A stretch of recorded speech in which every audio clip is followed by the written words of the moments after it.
Y bore da bawb a chroeso i bwyllgor archwilio iechyd a gofal digidol Cymru ac priodol iawn bod ni'n cyfarch yn gilydd yn y Gymraeg yn arbennig heddiw ar ddiwrnod siwmai.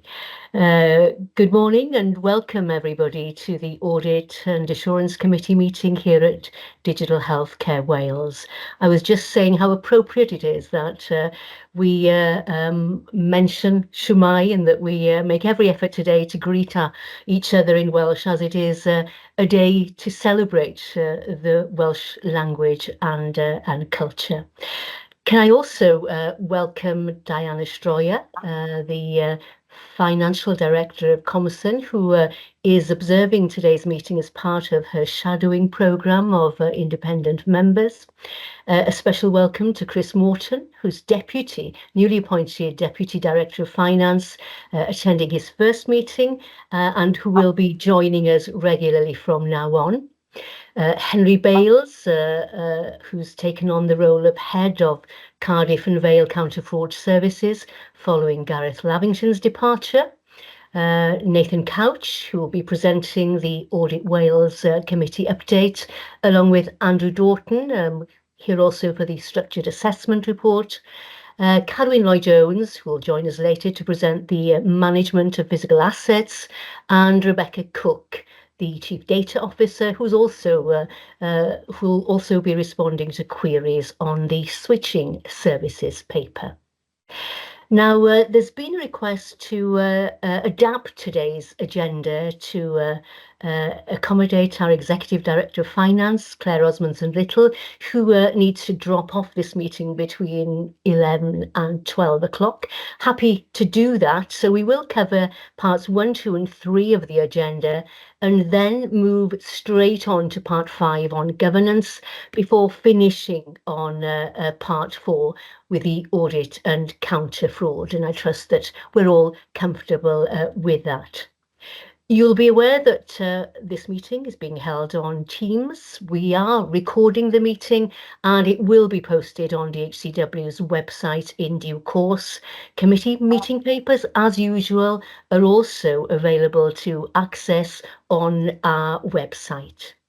Now, I am planning, hopefully, with good wind, to finish today's meeting at about 12:30. We will have a short break between sections 5 and 6, and we will then take a short break before proceeding on to the private session, which is scheduled to start at 12:40. Thank you. So, apologies for absence. I have just 2, Mike Whitley from Audit Wales and Julie Francis, who's Head of Commercial Services. Can I just check whether there are any declarations of interest with regard to today's agenda?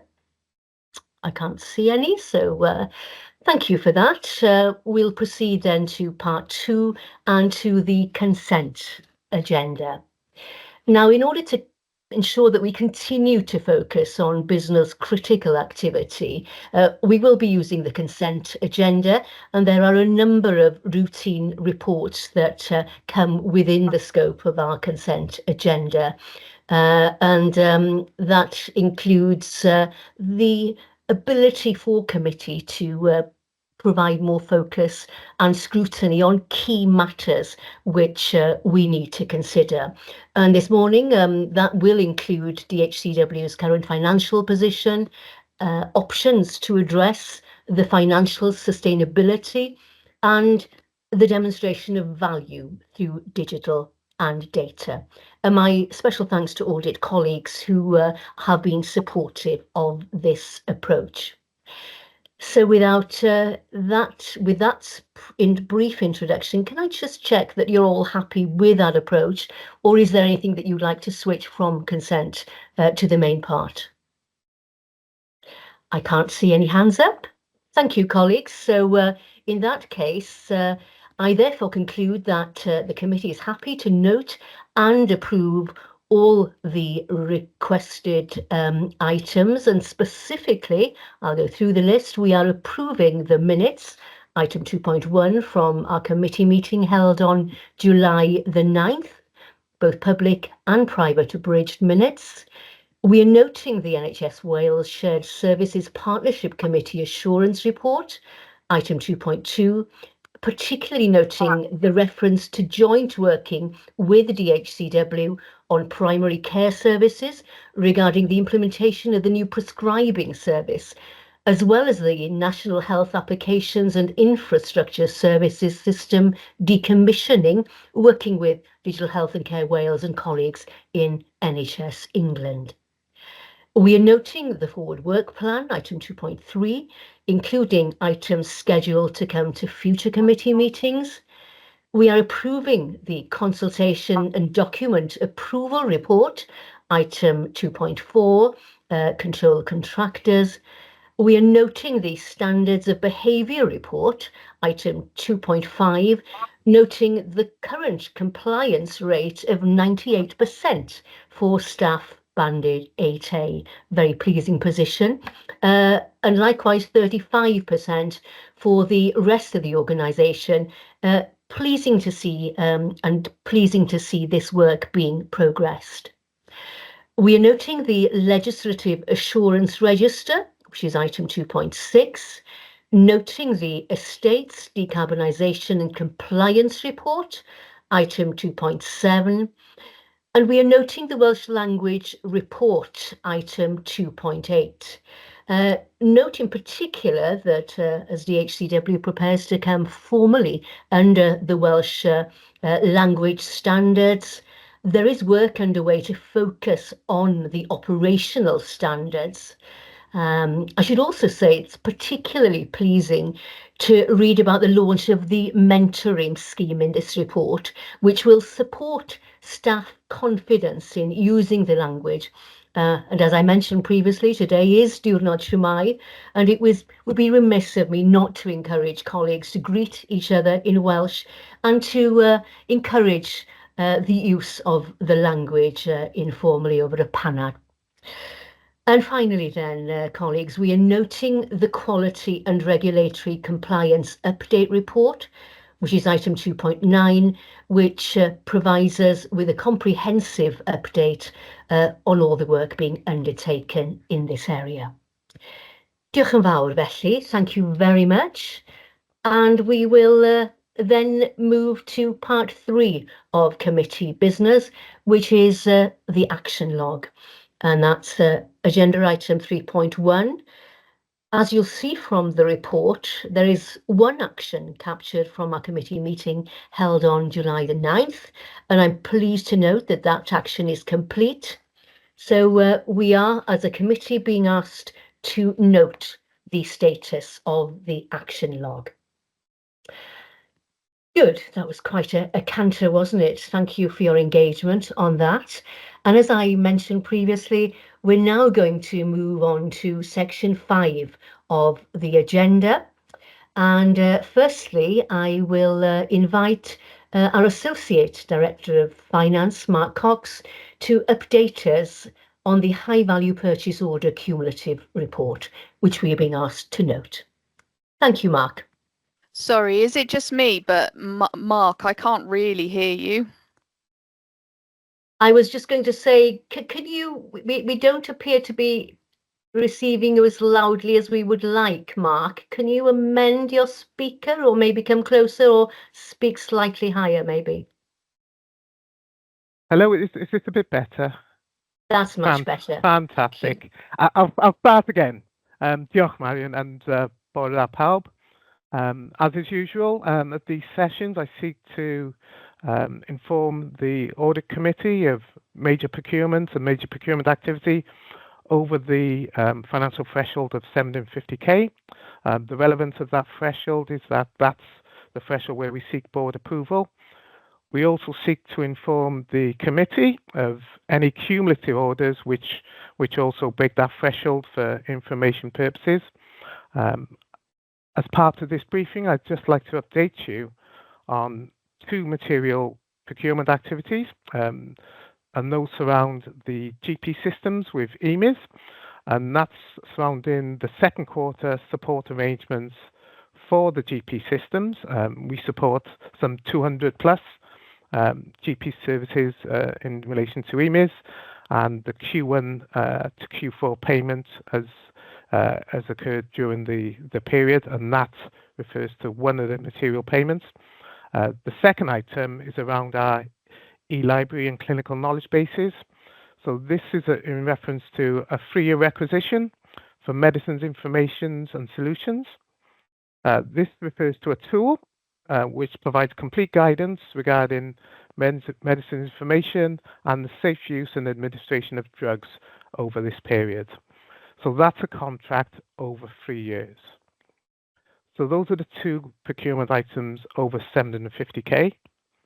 In terms of the cumulative procurements, I'd just like to bring your attention to particular orders for KNOS as part of an ongoing piece of work supporting the Agile Delivery and Partner Framework for the NHS app, and also the support of operations to maintain those services.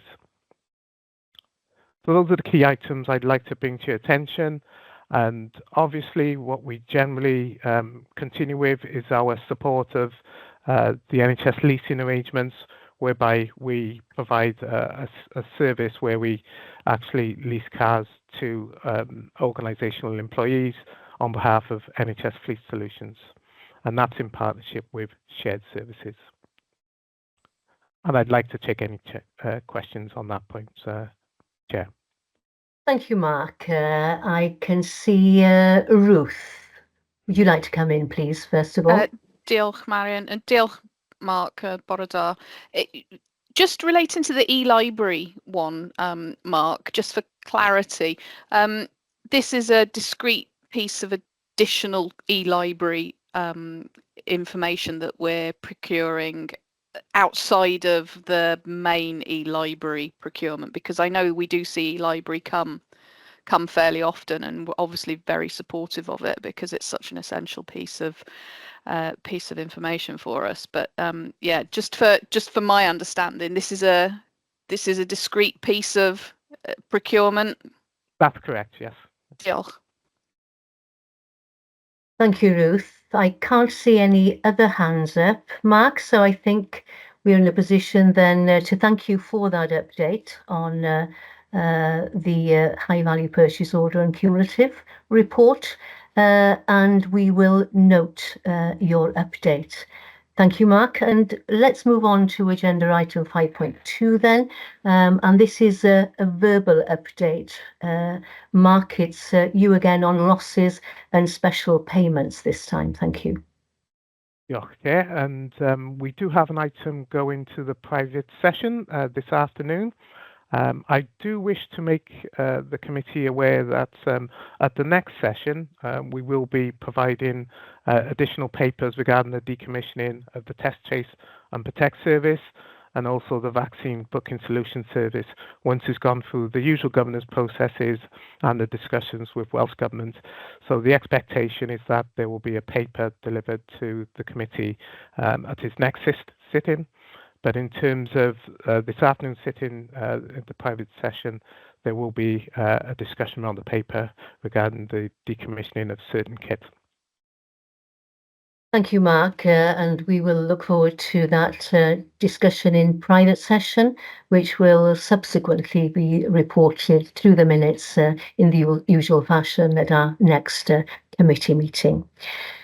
Diolch, Mark. We note your update. And let's move on then to one of the first of our substantive discussion items, which is the savings plan for the current financial year, which, as you recall, was conducted as part of the integrated medium-term plan exercise. And it's my pleasure to invite Mark back. We are being asked to discuss and to raise any issues and questions that you might have with regard to the savings plan. Diolch. Thank you, Chair. And if you'd like to indulge me, if I could just put some slides I'd like to run through and just pick out some of the key elements. Please let me know if you can see the slides. Fine. Yep.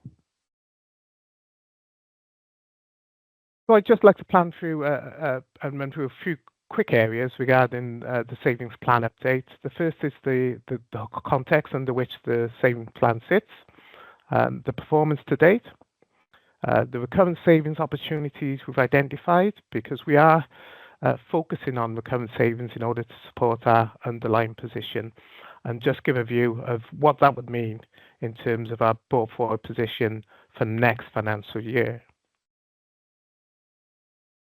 So at the start of the year, we faced a number of pressures as an organisation.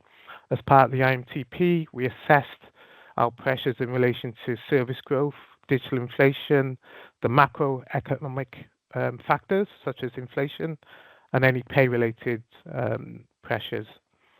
These were all identified as being unavoidable as part of the IMTP setting process.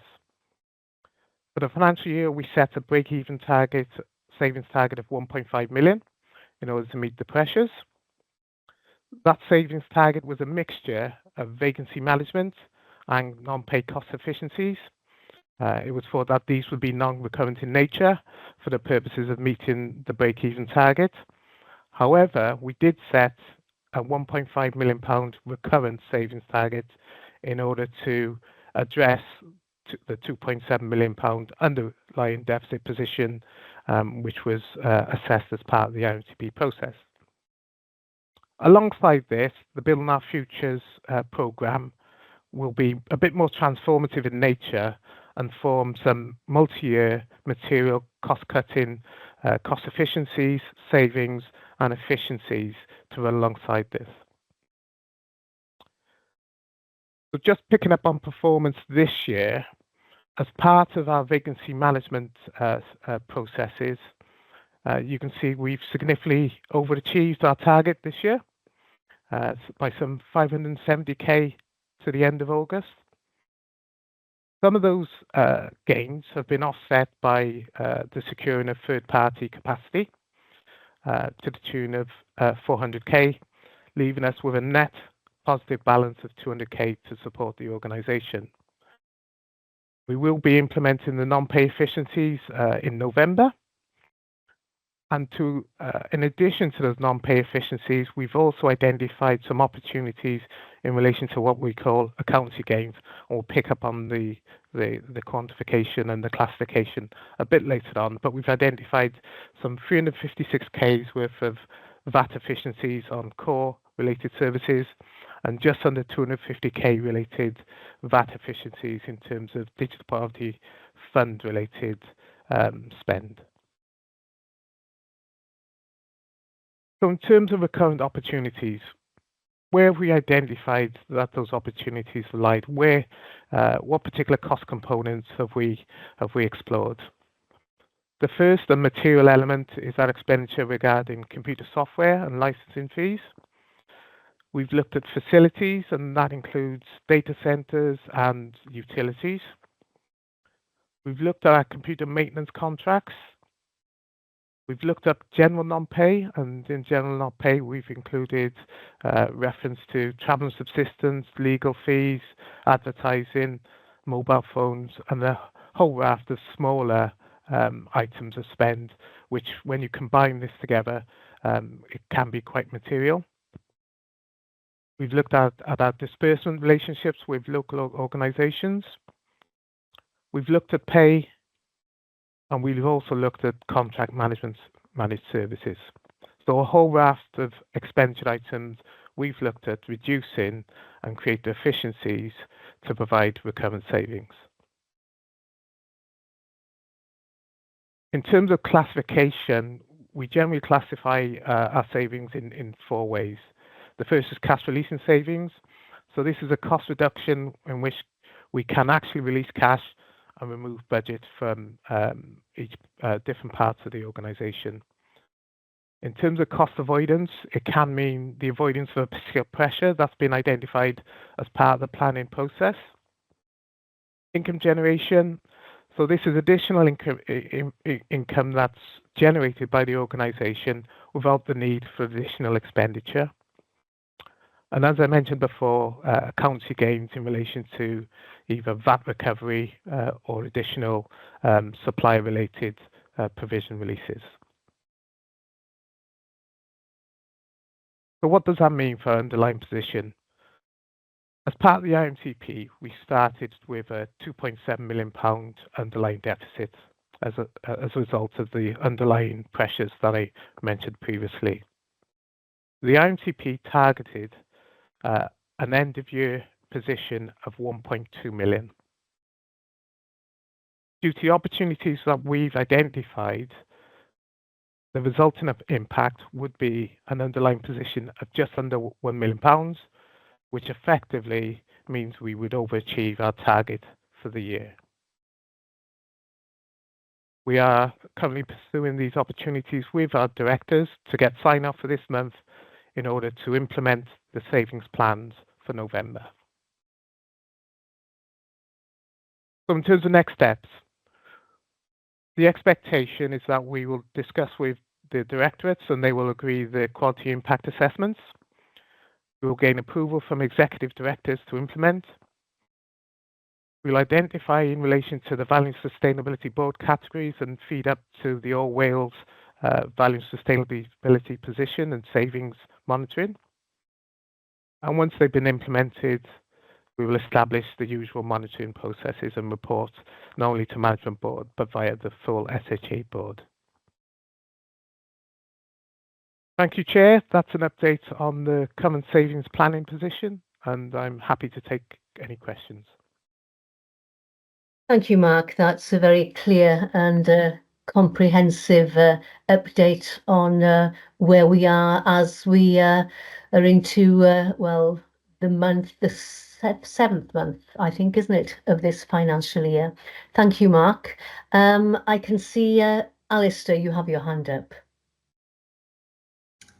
Diolch, Mark and Bore da. Just a couple of questions, if I may. And the first of them, I think I probably can sense the answer to, but I think it's important to ask it. Do we know enough about the 2025-2026 funding in order to be sure that the savings that we are making this year will prove to be, well, not only efficient for next year, but actually sensible, if I can put it that way. You know, if we're only making savings within, excuse me, within a 12-month cycle, you know, in 6 months' time as we enter the new financial year, will we regret any of these?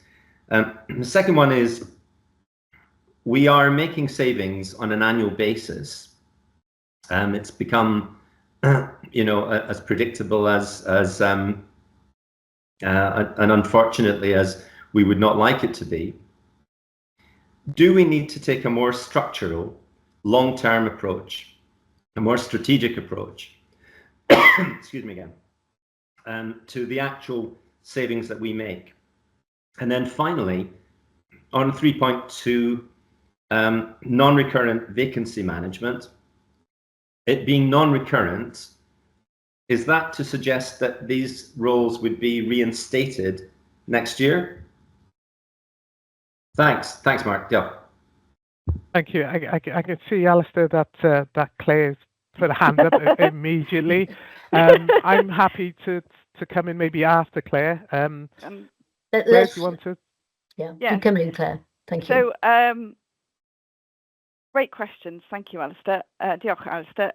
So there's a couple of things. One is, hold this space, because we're going to come on and share with you our longer term strategic plans about how do we take structural costs out, and we can come back after that presentation if you need more clarity on that. So yes, and I know Nathan, if he's here, will be saying, Claire, you've got all your vacancies there, come on girl, we need some recurrent savings. And this is demonstrating, I hope, that we are trying to tackle and take out recurrent resources and try and safeguard the vacancies, actually, because the vacancies actually is the fuel in the tank. They're the engine room that are going to keep DHEW's programs and projects and products moving forward. So in answer to your first question, yes, we are looking at structural savings, and we'll cover that in the forthcoming section.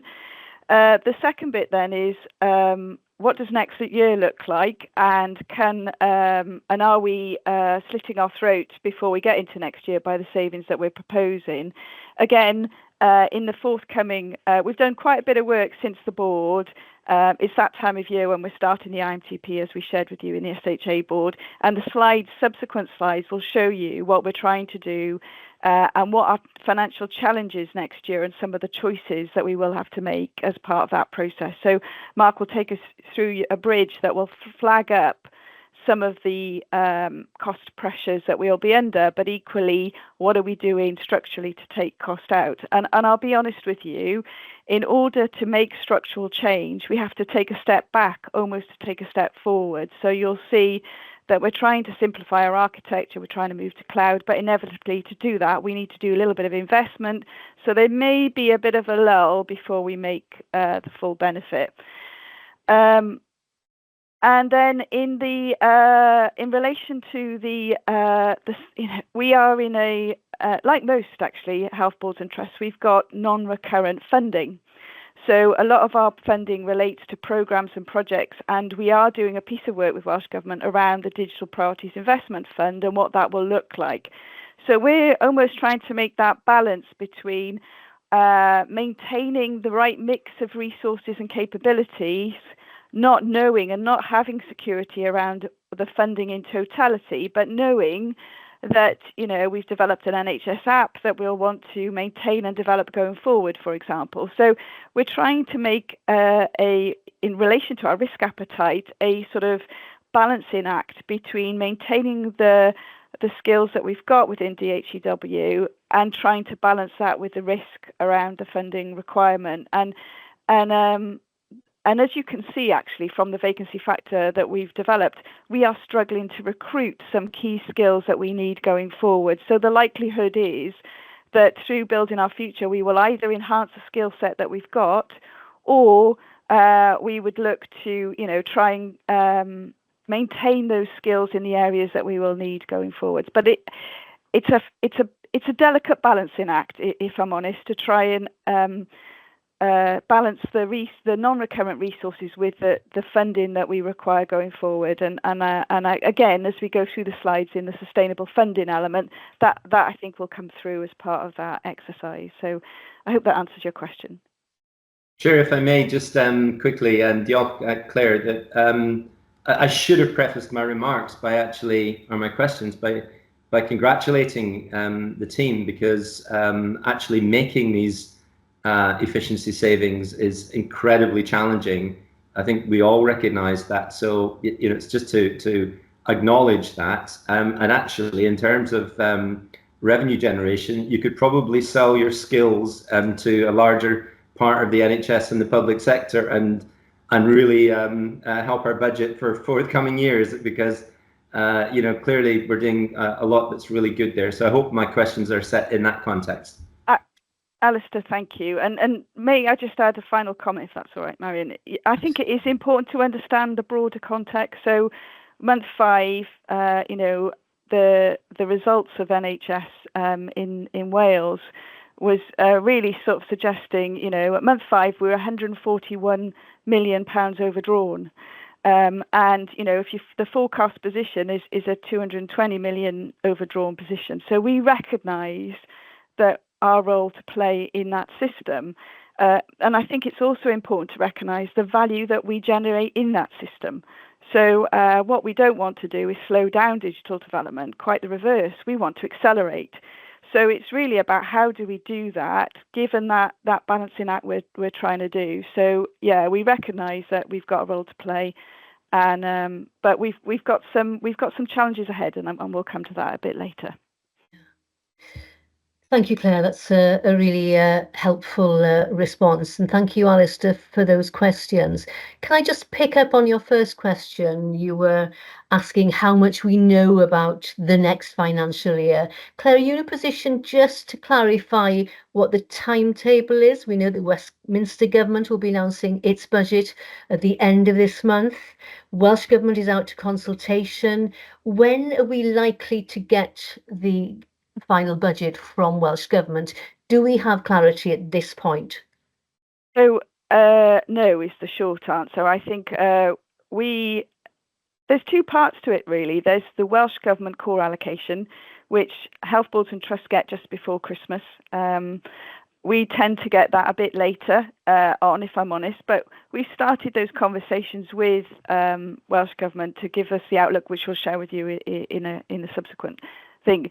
The other bit is the my favourite topic, the special, the SLAs. I can't remember what that stands for now. Service level agreements. Thank you. So last year we struggled, as you recall, as an audit committee, to get the signed SLAs in a timely manner. And alongside the directors of finance, we're trying to pull that deadline forward to give us some clarity in terms of the funding position before the end of March.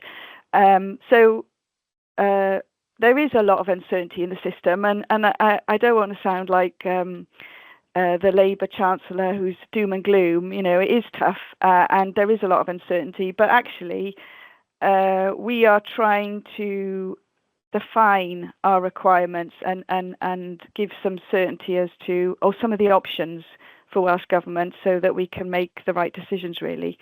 But yeah, so hopefully with January as our next audit committee, we should have a bit more clarity, let's hope, in terms of what our outlook looks like for next year. Thank you, Claire. So with those comments then, I'll draw this discussion to a close. Thank you very much for sharing the savings plan with us. It's a commendable achievement, I think, at this point of the year to have overachieved. And from the outline that we've seen from Mark, I think we are in a comfortable position to be approaching the rest of the financial year. So thank you very much for that. Let's move then on to agenda item 5.4, which is the update on building our future and finding value workstream, which this committee requested. And we are being asked to note the progress. And I'm now going to invite Claire Osborne-Silter once again to outline where we're at with this particular programme. Claire, diolch. Diolch yn fawr iawn, Marion, and bore da, pawb. Right, so in the pack we've outlined the building our future, but today's today's committee, I would like to actually share a bit more of the information we've been doing recently around our financial sustainability. And I want to draw on the fantastic work we've been doing as a team to look at and undertake some research, to look what others are doing, and to also look at how our building our future. Thank you, Mark. So Mark and I are doing this together. So I will kick this off, and then Mark will take you through some details. And there are some details, so please, if there's questions as we go along, it might be helpful to capture those. So what this is really outlining, and it's quite a busy slide, what we've been trying to do to define the sustainable funding requirement. And I was recently, last week, I was in Belfast with the Four Nations digital teams looking at, and they're all in the same boat. So no one's got the answer. You'll be, well, not pleased, but the reality of the complexity that we're all facing. So we, as you are aware, are trying to define what a sustainable digital requirement is. And to do that, then, we've done a bit of research, which Mark will cover in a minute. We've also done a bit of a baseline assessment, looking at our current funding and our current state.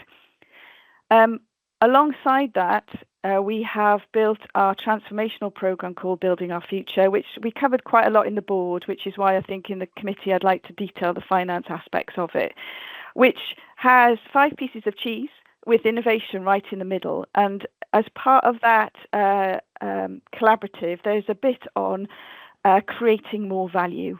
And that to me is where the finance piece will really fit in describing not only the value we create as an organisation, but also the value we create in the system. And later on, Mark will show the excellent work that Marcus and the team have been doing around national benefits realisation. So to complement this message, it's not just about talking about costs and investments, it's also talking about the value. So hopefully we can square off that equation and create an appetite to actually invest more in the digital space. And also it's really about saying then how do we deliver digital in a far more efficient and effective way, and what's the organizational structure to do that, what's the architecture to do that, what's the system and licensing requirement to do that, and how do we then create that value in the system. So bringing those pieces together, what these slides will do, I hope, is step you through some of the complexity that we are facing, some of the research we've done, what the outlook looks like for next year in terms of the funding requirement for DHCW, and what's the appetite or the opportunity in terms of benefits. And I should say they're quite ambitious, right? So we're probably going to have to put some bias into some of these requirements, and these are the initial part of the building our future. So inevitably, these will be the sort of starting block on which we will then develop, and we are developing a very detailed finance. Darwin, one of our finance team, has got a very detailed BI dashboard that brings this down into various levels of detail that we are building alongside this. So I'm going to hand over to Mark then to talk us through briefly some of the work that we've done to pull this together, and then we'll talk you through what next year is looking like and what some of the issues are and opportunities are in terms of how we get to that sustainable funding position. Thank you, Mark. Yeah, Claire, and I don't mean to go through these slides verbatim, but just pick up on some of the key elements. As Claire mentioned, we have been performing and commissioning some external research to sort of inform our thinking and explore some alternate financial models and service-related structures. One of which has been using HFMA, the Health Finance Managers Association, as a conduit in terms of a benchmarking exercise. So what we've looked to do is provide an overview of healthcare investment across the NHS, so across the UK, but also in other healthcare settings, so across Europe and any other appropriate settings. This is work in progress.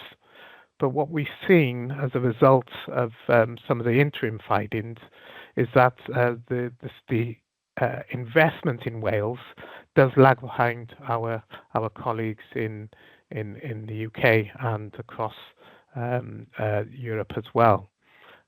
We found it very, very interesting and very, very, I guess, informative in terms of collating our thinking. Identifying particular models which we think would be more effective, particularly around the increased investment in digital infrastructure and how we could look to allocate more resources to upgrading and maintaining infrastructure across Wales, and what benefits would be generated by that. And obviously the promotion of the workforce and how we would develop our workforce in order to create a pool of resources which could deliver the strategic intentions of the organisations and more broadly across Wales as well. It does look to produce recommendations to produce a more connected and efficient digital ecosystem. And we would welcome, I guess, in terms of once the document and the exercise is completed, the further discussion across Wales and with Welsh Government in terms of how we would look to implement any recommendations we deem appropriate. So that's been one side of the external research and work that's been underway. We've also looked at our structures internally and how we would evolve as an organisation to provide world-leading digital solutions. So this was around identifying a foundational technical roadmap and how we would organise our service models in the future, and particularly the data layer and the infrastructure layer, and changing technologies to meet our stated strategic deliverables. So all this forms part of the thinking in terms of the future state of DHCW and indeed that informs the financial requirements to support these services. In terms of next steps, we're looking for all the UK organisations that have been involved, NHS Scotland, Northern Ireland and England, to validate and sign off the findings. We'll be looking to do an internal review and assurance round with the appropriate governance forums, socialise the documents and incorporate within the sustainable funding approach, and as I mentioned, agree recommendations to pursue. In terms of the internal perspective, again, we're going to validate the value findings emerging from the research. Use the findings to support the future target operating model, and again, use the report to agree recommendations that we'd like to pursue. So that's one element of the work that's been undertaken. You'll be cited on, and I don't aim to spend a lot of time on building our future. This has gone through a number of board iterations, and in terms of the way it's constructed, you'll be aware of Embrace the Future and the separate work streams around putting people first, simplifying everything we do, more data, more digital, and finding more value. And it's finding more value where I'd like to focus my time in terms of this presentation. So these slides are incorporated in your pack. What I do wish to spend some time on is the finding more value. So in terms of the financial aspects, we've got 3 separate work streams or sub-work streams. The first is to look at cost removal and expenditure reduction. The second is to generate efficiencies and optimize the way we use our expenditure. And the third element is value maximization. For me, it's not just around value maximization, it's also around being transparent around the value that we actually promote and generate. The next session, in terms of the benefits piece that's been put together by DHEW, will help explain how we're looking to surface the value that DHEW generates.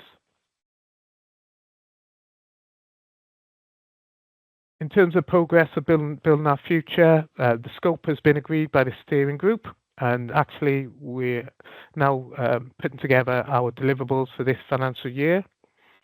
The governance group and documentation has been established. The priority project remains putting people first, but we are pursuing the finding more value agenda as well in parallel to that. In terms of engagement and communications, there have been communications workshops developed, and the communication strategy and plan is currently being put together. The engagement log has been established, and a number of workshops have held at DHEW as part of the staff conference to begin socialising the Building Our Future programme. The ongoing engagement with the local partnership forum is key, and you'll be aware that board development sessions have been scheduled.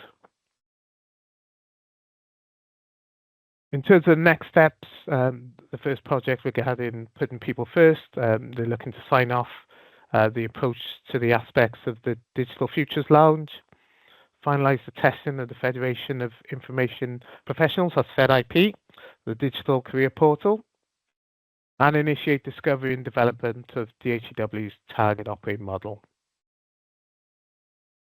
We're looking to finalise the programme work streams, scopes and owners, and as I mentioned, there's been a number of pieces of work regarding the deliverables for this year. Complete the review of the finance deliverables, further the understanding of product and architecture transformations that need to be completed, finalise the communications and engagement plan, and engage with staff across the DHEW. The whole premise of Building Our Future is ownership and involvement, and we'll be looking to get all employees across the organisation as covered as part of the engagement and the communications. So what does that mean? Claire mentioned we put together an indicative financial requirement which we shared with Welsh Government. This indicative financial requirement not only looks at next year, but future years' requirements as well. The first slide focuses on next year. Alistair mentioned when we will get a good feel for where we are in terms of funding for next year, and indeed this will impact the savings requirement going forward. But from my perspective, from the organisation's perspective, it's a case of let's try and maximise our savings and see where we land in terms of the funding requirement for next year. So I'm just going to take you through how we've put together the funding requirement for next year. It's a significant increase on the current baseline funding for this year. So I'll take you from left to right. The requirement for next year is some 146 million for the organisation. So from left to right, our starting baseline for this year is just under 64 million at 63.7 million. We will look to add £2.7 million worth of funding as a result of All Wales investments, and that covers the recently approved cloud transition business case, the IT service management tool, and the API management and development function at £2.7 million. We will look to receive funding for DPIF programs transitioning to live services. That includes the NHS app and the cancer informatics solution at just over £8 million. And that brings us to a total requirement of just under £75 million. We will look to generate cash releasing opportunities to the tune of £1.3 million in year, leaving us with a net funding requirement of £73.5 million. Now, in addition to that, we have some ring-fence items which we receive funding for. So general depreciation, our primary care IMT services and operations at just over £19 million, and other ring-fenced directly focused funding of £1.8 million. So that gives us a total Welsh Government requirement for next year of £102.7 million. So £102.7 million is the funding requirement from Welsh Government for next year. We'll also seek to recover funding from NHS Wales through SLAs and Microsoft licensing recharges, as Claire mentioned. £30.7 million is due to be recovered from NHS Wales in terms of Microsoft licenses. And then we have the SLA arrangements with local organisations. We've identified what we call SLAs related to national solutions and local solutions and services separately, because we feel there's a discussion to be had as to whether we look to centralise the funding of the national solutions via direct discussions with the SLAs, with the Welsh Government, and not have SLAs, separate SLAs with NHS organisations. As Claire's mentioned, that will significantly remove uncertainty and some of the admin overhead of actually getting SLA signed and some of the inherent delays in that. That would bring us to the total requirements next year of £146 million, and that indicative requirement has been shared with Welsh Government. We'll also have a requirement in terms of our Digital Priority Investment Fund, and again this has been shared with Welsh Government. There are lots of variables at play in terms of our requirement for next year, and that includes the Connecting Care business case and the Digital Maternity business case, which are currently sitting with Welsh Government and require approval before funding can be allocated to DHEW and partner organisations. But the initial requirement for next year has been set at £60 million. As part of the overall submission, we've also identified the requirements over the next 10 years. Obviously, it's very indicative at this stage, but we've identified over the medium to longer term an additional revenue funding requirements of just under £41 million. So that would be the impact in terms of revenue, in terms of supporting all those initiatives in order to provide a sustainable financial position going forward to support our move to the target operating model. Counter to this increase, we should also expect a decrease in the capital requirement. So as part of the transition to the new service models, we'd expect to move from a capital-based financial model to a revenue-based financial model. And what we sought to represent to Welsh Government is what we expect in terms of the reduction in capital requirement going forward. So it's quite significant in terms of an uptick in 25-26 and 26-27 to support our transition to cloud. And then once we've transitioned to cloud, a tapered reduction in our discretionary capital requirement to the tune of just under £2 million. As part of the exercise, we've also identified significant cash release and savings. These are the indicative cash release and savings we've identified as part of a number of programs, as part of Building Our Future and the move to the target model. Some additional identified activities and investments in relation to simplifying everything we do and simplifying the integration hub and the single patient record.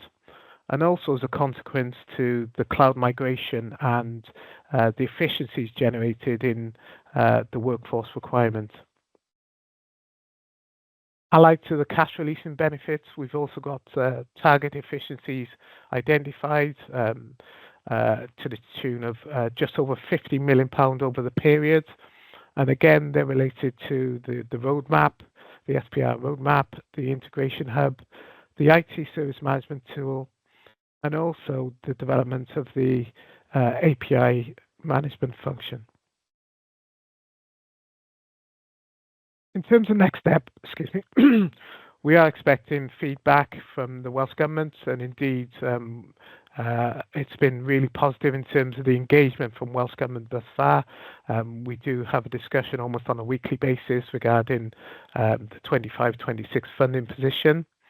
The outcome of the governance review may have an impact on the future funding model. We'll look to agree the costs and the efficiencies. As Claire mentioned, there might be some optimistic views in terms of the generation and timing of some of those efficiencies, especially the cash releasing element. The final move to the target operating models and the OCPs and the financial impact of that will be factored into the final model. And we'll look to revise and produce the final funding requirement to Welsh Government in time for their budget discussions with their finance team. Okay, that's the final slide, and I'm happy to take questions on the presentation and progress towards achieving a sustainable financial position. Thank you very much, Mark. And I think the level of ambition that we've heard within your presentations and in Claire's observations is to be commended. This is complex,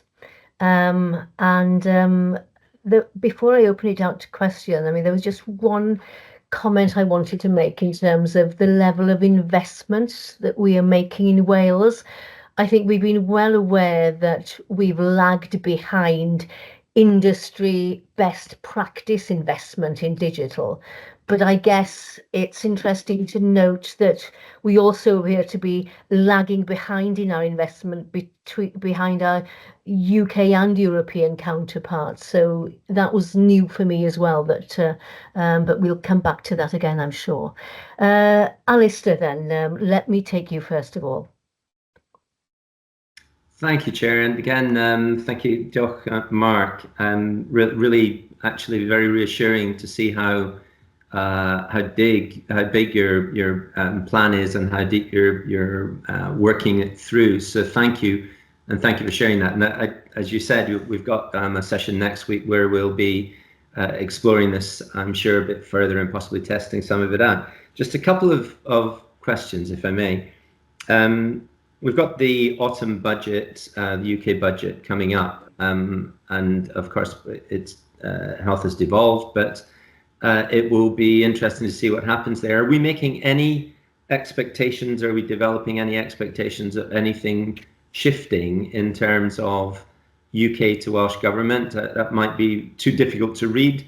Have we got a degree of hope, optimism, expectation, or are we keeping that entirely neutral just now? Its second question really is relating to, I suppose, Claire mentioned earlier how important it is to stand back a bit, to have a look at that broader strategic context, and I absolutely agree with that. I think it's obviously essential. In that regard, in the discussions that are, again, very reassuringly taking place with Welsh Government on a very regular basis, can you see the development of digital as an absolutely key strategic approach for the Welsh Government and NHS to take? So this is, if you like, 2 steps further back, to be able to determine whether or not it's not about fighting our corner, it's about whether or not there is an understanding that we're not in a corner, we're centre stage for the future of the NHS Wales, and whether that is becoming increasingly the case. And just the final question, that, again, in the stepping back aspect of it,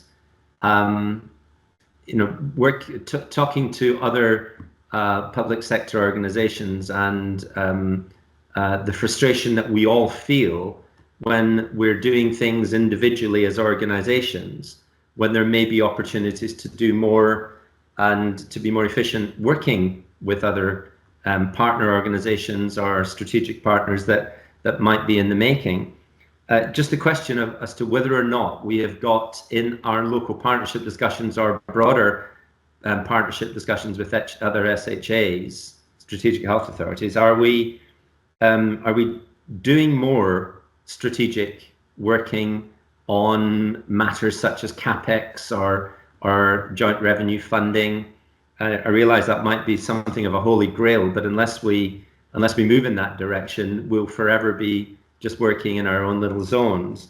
And that, of course, can stretch beyond CapEx and revenue funding in the direct sense, but it can be much more specifically around, for example, use of shared space, shared assets, the use of shared personnel in roles. So just 2 or 3 questions there, Mark, and I realise that some of that might be too difficult to give a clear response to, but I'd appreciate your thoughts. Many thanks. Thank you, Alistair. There's a number of points there, isn't there? I'll turn to Claire. Perhaps you'd like to come into response to those broader points. So the 4 Nations meeting last week brought common issues, and the common issue we all know, none of us have certainty in long-term funding for digital capital or revenue. So the previous government actually mentioned a £3.4 billion capital investment in NHS England next year. I don't think we have clarity yet on whether that commitment still exists, and we'll know after the budget, and what that would mean for Wales, if I'm honest. So what we're trying to develop here is certainty around the short to medium term funding arrangements for digital. So I don't think anyone has certainty on what the funding allocation was going to be and what that translates to for NHS Wales. So the other bit for us is, what is the right level? So that 3.4 billion was capital. Actually, if you look at our funding trajectories, we are switching capital to revenue. So making that switch and making that rewiring might be problematic for us in the medium term. So then what does that mean in terms, have we thought about our broader position? So the Future Generations Act encourages us to think long term and to think beyond our boundaries. I know that's something actually Chris is really keen at, and I'll be interested to see as our deputy what he brings to the HCW's thinking in that space. But that is a consideration, but that takes time. And actually, in the short to medium term, my focus is really primarily, if I'm honest, on DHEW and the system value that we can create in that. So when you look at our strategy in financial terms, we are translating what the organisation is doing. So we recognise at DHEW we have opportunities to simplify our architecture, to reduce the dependency on integration by maximising our data through the integration layer. That will help us reduce complexity and improve efficiency. So you'll see that come through the building our future, because we are designing our architecture and its capability. We are looking at our systems and how we can apply tooling that will enable us to do things more effectively, such as testing, such as system operating. So there is so much that we can do. The challenge for us financially is to prioritize those that maximize value. And as you saw, in the first 3 years of our trajectory, we are going to require a bit of investment. And I should add, the cloud case has been approved by the DHEW board, but it has not yet been approved by the Welsh Government. So there is still a quite a significant hurdle to achieve that level of funding in the short to medium term. As we know, in the system, the priorities, particularly around capital investment, given our infrastructure and given the recent reports and headlines, you know, there are some difficult choices to be made here. So what we're trying to do as DHEW is understand our requirement. And the next presentation around benefits, you'll see what we're trying to do then is articulate saving pennies in DHEW might lose pounds in the system. So how do we get that right balance between developing DHEW in a way that maximizes value? So in short, I would say certainty around digital funding isn't there within the UK, let alone within Wales, but it would be great if we as Wales could get there. And that's not just DHEW funding, that is system funding. So it's also the local funding and commitment around that. And that should really focus as a minimum of getting the foundations right. Our broader system role and what that means for the public sector, I think we will start that journey, but I don't foresee a huge step in that in the next 12 months. I think it will be, you know, as you can see from the DHEW, we've got a lot of work to do in the next couple of years. It'll actually be, once we've got our house in order, what value we could create in the greater system. Yeah, I think that really, if there was anything else, Alistair, I think that really sort of articulates where we are and what our ambitions are and what the potential is, really. That's really helpful context, Claire. Thank you. Thank you, Claire, and thank you, Alistair. You've provided us with a great deal of detail, which I think underlines the complexity of the task before us. I'm conscious that later on we'll be hearing from our colleagues from Audit Wales, and in the review of our cost savings arrangements, I think it underlines the need to rapidly progress building the Future's transformation programme so that we can reduce our reliance on recurrent savings. Can you give us an indication of when you think we'll have completed the work on this work stream? So we have our first programme board, I think, on Monday. So there's two sides to it. So it's actually collecting the other pieces of cheeses and then translating that into what value do they create and what cost do they need to get them there. So we have done most of the organisational structure. So we've still got a bit to do for the support organisations around that. So I think that will take us quite a couple, and we've got pulling it all together, underpinning that is a detailed finance database which we've populated. So I think that will take us probably next quarter and into IMTP to finalise it. So I think we will be able to give the board an update in January, the committee an update in January of where we are into getting that full reconciliation of the activities and the financial value it would bring. So I would suggest to the committee that we give you an update in January as part of our IMTP to show you the progress that we're making in that space. Thank you, Claire. I'm going to draw this to a close now. Can I just thank both Mark and Claire for the excellence of your presentations and observations. It gives the committee a great deal of assurance that we're moving in the right direction for sure. So thank you very much for that. Let's move on then, as you said, to agenda item 5.5, which is the benefits management, an update on those processes within DHCW. And Mark, I think this is you again. Thank you.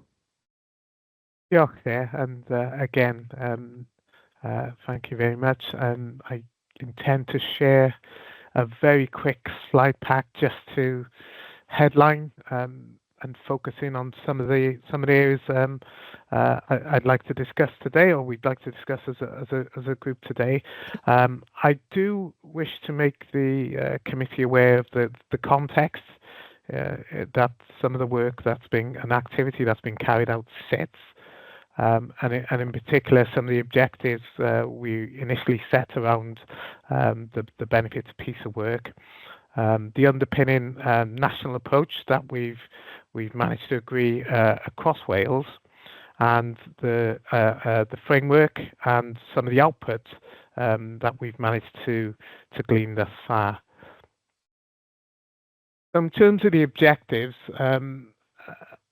2 years ago now, I think it was, there was no common language or approach to benefits, and that was the material weakness that we found in terms of trying to report and manage benefits across the piece. There was no arrangement for consolidating benefits across NHS Wales. You'll be aware that whilst DHCW provides digital systems and solutions, the benefits of those solutions are experienced and realised outside the organisations. So it's incredibly difficult to assess the actual benefits that are being generated by our systems and solutions. So we had a number of objectives identified as part of the approach, not least of which, as I said, speaking a common language and enabling the organisation to identify what benefits are being generated across NHS Wales.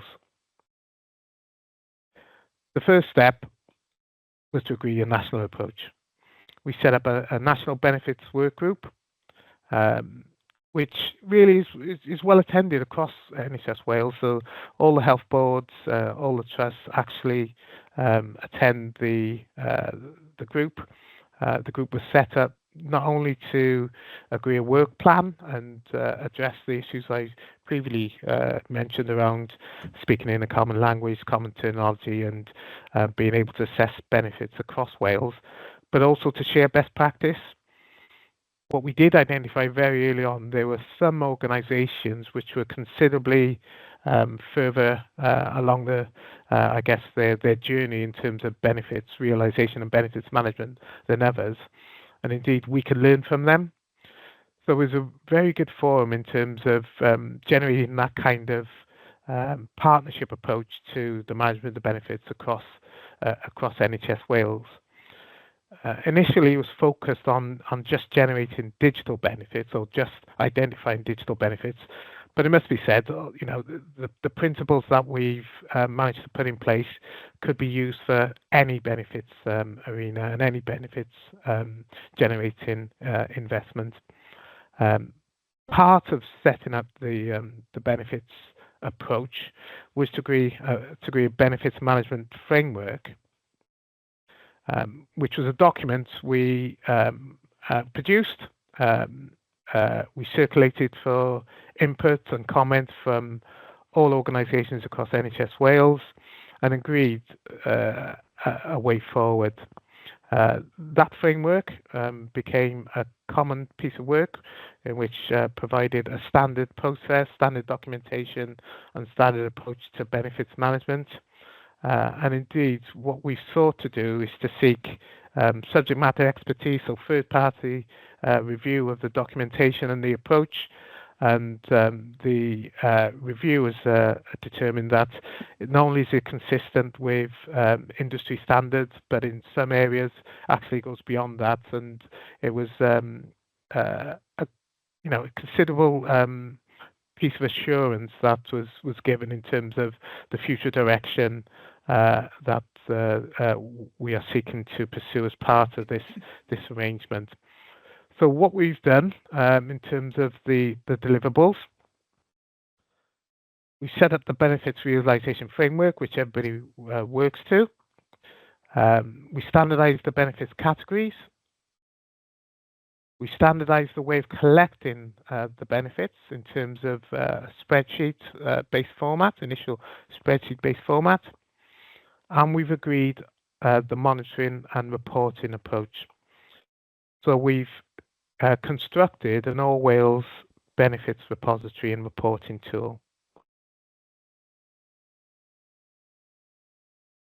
In terms of the approach and agreeing the common terminology, we've identified a number of data fields and areas and indeed measures that are incorporated across the piece to enable us to consolidate and ensure that the information that's provided and the approach is in a consistent manner. What did this reveal? Well, in the next section, I'd like to just give you an overview of some of the sample benefits assessments that we've undertaken, and also a view of the current reporting dashboard.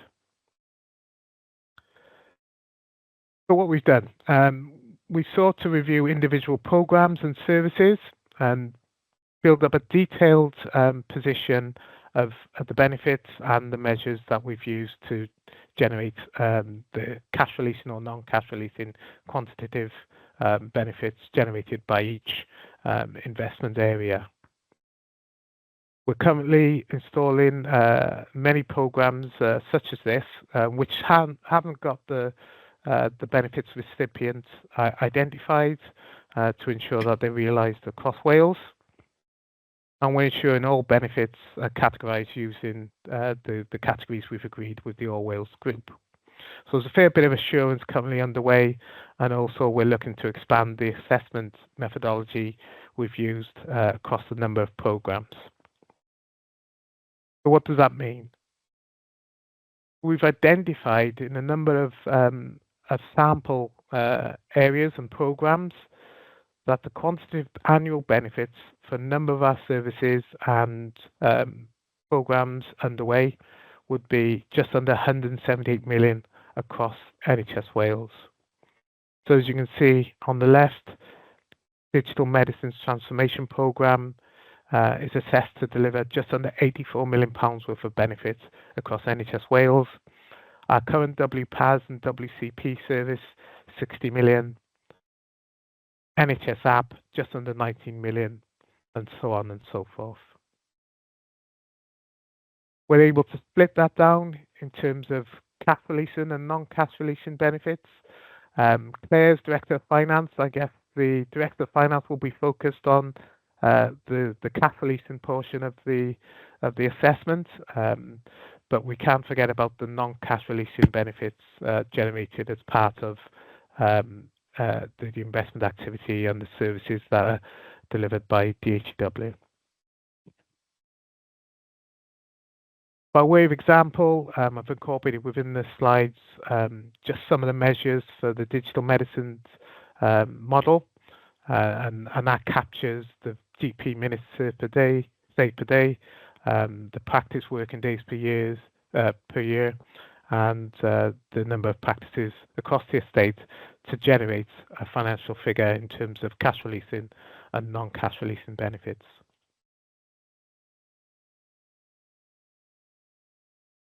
We've also put together, as I mentioned, a national benefits reporting process, which is a combination of automated inputs from organisations where they've got their own automated applications called Dataverse. Some haven't got this automation in place yet, and actually implement and input some of their data via spreadsheets. We're seeking to automate that as much as possible to lessen the resource overhead. And effectively what happens is that data is combined within DHEW as part of our database, our national database, and we use that to provide Power BI reports. An example of the reports we produce is the ability to provide intelligence around organizational benefits per service. For example, this is the Welsh Nursing Care Record. So we can provide it as an organizational level. We can also drill down in terms of the individual measures and develop an informed view of how those benefits are being generated, and indeed if any benefits are not being maximized. Alternatively, we can look at variation. What I mean by variation is the uptake of our solutions across organizations. This may be an underlying reason for benefits not being generated. There may be reasons why the uptake hasn't been delivered as we'd expected, but this is another layer of intelligence really, which helps us to identify any gaps, any issues that may be present that do not support the delivery or the maximization of benefits. So what next? So we've delivered a number of outcomes. So we've got the ability to report on benefits on an all Wales basis. We've got the ability to measure benefits and report on benefits and embed it in all organizations. In terms of the future, we're going to look to expand the established methodology over every service that we provide in the DHEW portfolio. We're also going to look to continue to evaluate and improve the data quality and continue to improve the reporting. In terms of the high-level plan, there are 4 phases which we've identified. Phase 0 in terms of the foundational piece of work around the establishment of All Wales Benefits Network, and the standardization has already been completed. We've developed the repository as part of phase 1, and we've populated the initial database. As part of phase 2, which is currently underway, we are piloting with Cardiff and Vale, and we'll be learning the lessons prior to moving to phase 3, which is the full population of the database with all DHEW programs and products. And phase 4 will be the implementation and the rollout across NHS Wales, and we'll be looking to explore all the opportunities regarding automation of data collection and baselining. So just to round off, some next steps is what we have witnessed as part of this exercise is there's a knowledge weakness in terms of benefits. So what we'll be looking to do is strengthen that by allowing multidisciplinary staff or scheduling multidisciplinary staff to attend the benefits management practitioner courses and increase knowledge not only across DHEW but hopefully across NHS Wales. We'll continue to populate the benefits register and develop tooling, and there'll be broader socialization of the approach and the results to Director of Digital and Director of Finance and any other appropriate forums. So, Chair, I hope that gives a good high-level overview of the current position and activities supporting the benefits management agenda, not only across DHEW but across Wales. Thank you, Mark. That's an excellent overview on the work that's been undertaken. I don't think we can underestimate the importance of this piece of work. It is absolutely crucial, I think, in terms of our role as a system leader. and you provided a huge amount of detail, which gives us a lot of assurance that we are getting to a much stronger footing. Benefits realization and the demonstration of value, we talked about it earlier in today's meeting. It's been elusive in many ways to us. So I think this benefits management framework, the processes that you've outlined, will certainly put us in a much stronger position. Claire, I'm sure you want to wrap up this discussion. Yeah, and build on it actually. So this is a common issue across the Four Nations. So at the Four Nations Summit in Belfast last week, as an action plan coming out of that meeting, it was agreed that we would work alongside HFMA to have a national translation, because we're all using similar products and investing in similar areas, to ensure that we have some consistency around the benefits measures and values. So building on the work that the team has done, we look to take that forward and take the lead across the Four Nations in that space. And the other point I want to mention is it really draws from a finance perspective the importance of having good business cases that actually define the benefits within them, that we can then use as a fundamental building block to populate the tool, from which then we can measure and compare actuals. So it's brought to life the importance of business cases, which the team are also working on. So, but there is one other point I want to say, that this has been led by a very energetic member of our finance team, Marcus Wiltshire. So I just want to mention him because his personal drive and enthusiasm has really driven this forward. And also to thank Cardiff and Vale, because they has enabled us to use their system. So we did pinch it, if truth be known, to populate what we have now. We recognise it's not perfect, so this is, the start of things to go. But as you mentioned, Marion, it's really important that we identify not just the cost and funding requirements, but the value that we can create through digital. And this will be a key tool that we will use within finance to capture those and present them, and really try to drive up adoption wherever we can. So, yeah, thank you. Thank you. That's very, very much appreciated, and we wish the team well as they progress to finalise this work over the coming months. Diolch yn fawr. We're running slightly behind schedule, but it should be quite manageable. Let's move on to agenda item 5.8 then, which is the Procurement Act update. Committee will recall that at our last meeting in July, we received a briefing on the Procurement Act. So we were keen to bring a further update to outline the changes that have come into force. Claire, perhaps you can help us out on this one. Yeah, diolch yn fawr iawn. The Act has now been delayed, so it's now been postponed till the 24th of February 2025. Which I think the team did have a bit of a sigh of relief, I think. So we have a training plan. The commercial team are already undertaken most of their training plan, but we are looking to extend that across DHEW, and we will continue with that plan and our preparations. But we have slightly more time now, so we've got until the 24th of February. Thank you, Claire. We note that change then in terms of the Act coming into force and the extra time that provides DHCW.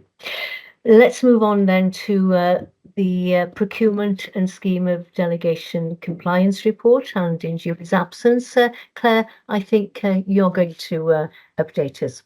Thank you. Yes, diolch yn fawr, Marion. Yes, we have 4 items for discussion today. One is is a single tender requirement, and then 3 of those are change notes that we've facilitated, and actually between July and also the end of September. So these take us to the end of September.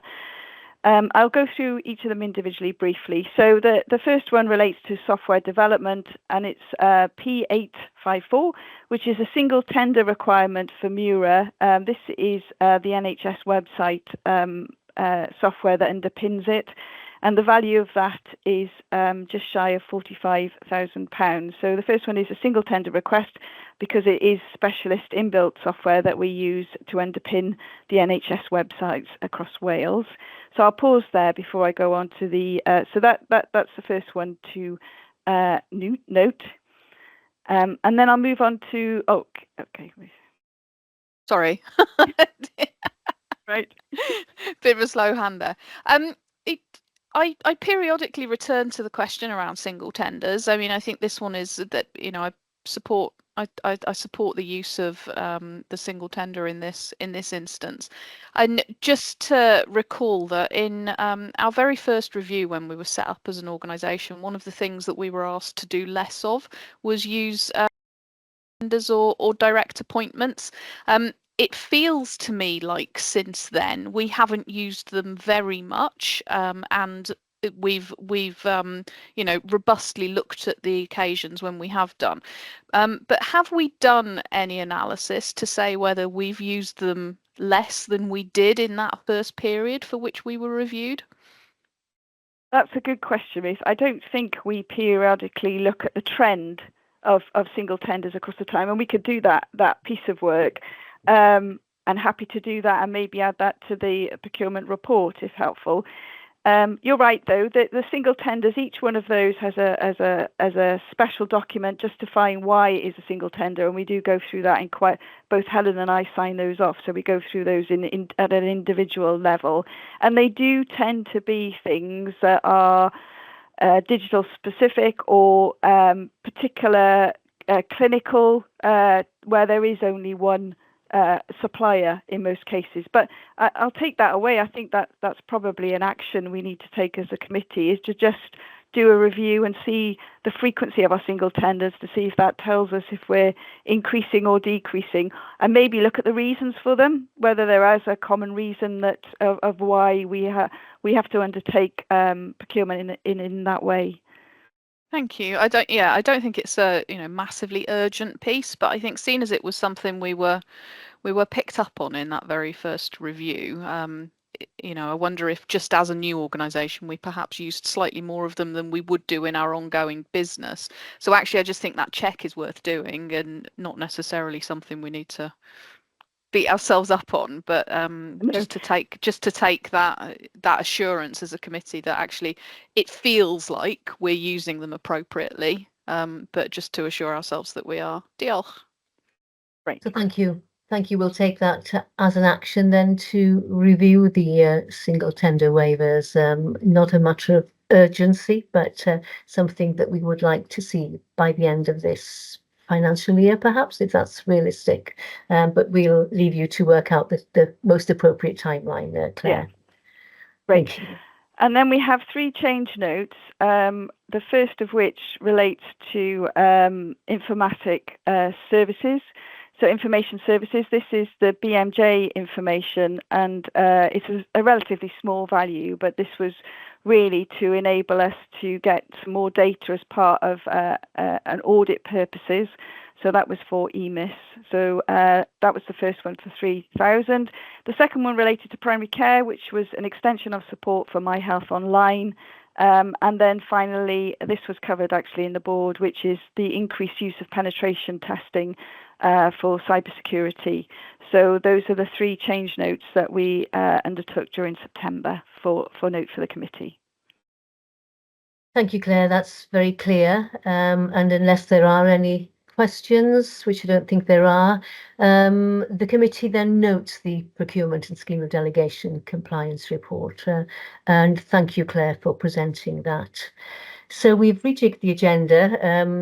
We'll go back now then to agenda item 5.6. I think, Claire, you're probably leaving us at this point for another engagement. Thank you. And this is the corporate risk register. So I'd now like to invite our board secretary, our director of corporate affairs, and board secretary to present the update on the corporate risk report, which we are being asked to discuss and note. Chris, darling, diolch. Diolch, Marion, Bore da. I'm going to run through the risk report item 5.6, and then if you're happy, Chair, I'll move on to the risk trending analysis item 5.7 because they follow on from each other. I'll just start by running through some of the changes in the corporate risk profile since the last committee meeting, and then I'll come back to the 3 risks that are assigned to this committee for oversight and scrutiny. So the first thing I think to note is that the future sustainable funding model was a request from our July SHA board meeting to come to this committee for oversight and scrutiny as part of the board assurance framework, hence the slides and the focus of this morning's meeting. So thank you to Mark and Claire for that. Just to note, risk 0269, the switching service, we will have an update on the audit action relating to that. It is also a corporate risk, and there is a report that's due to go to the next programmes delivery committee around that. It has been a long-standing risk, but because of the dual audit action, I thought it was worth noting that here as well.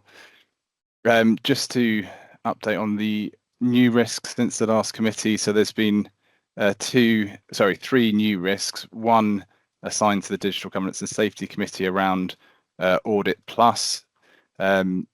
One around connecting care funding, which has been assigned to the Programmes Delivery Committee. And then a new risk for this committee, 0337, Sustainable Digital Services and Development Funding Model. And we'll come back to that in a second. 2 risks have been removed since the last meeting. So that's the technical debt accumulation assigned to the Digital Governance and Safety Committee and the Sustainable Major Programmes funding. So that's essentially been replaced with the new risk. So just to come back to the 3 risks assigned to this committee, it's 0313 Digital Cost Pressures Service Model Changes. Committee members will be aware of this risk. It's been on the risk register for a while. And I've had conversations with Mark and others around the fact the risk score has dropped, but it's not quite mitigated off the corporate risk register at this point, albeit the approval of the cloud business case was a fairly significant milestone for us. And I'll ask Mark in a second just to update on that.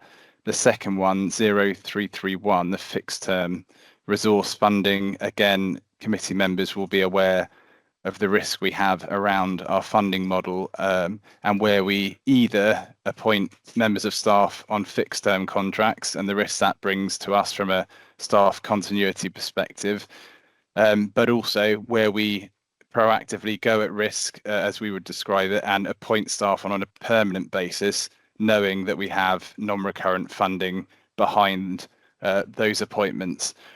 So just on that one, there's a significant amount of work taking place at the moment via a subgroup of the strategic resourcing group to look at the options around that risk in a bit of granular detail. So we're clear on the liability and exposure that we have and also the options to address that. The final one, 0337.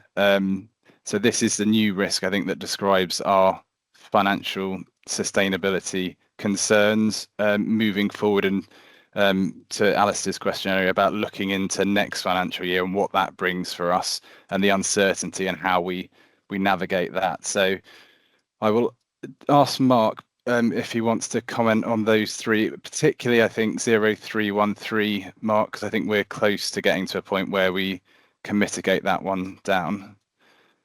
Yeah, happy to, Chris, and again, Boda.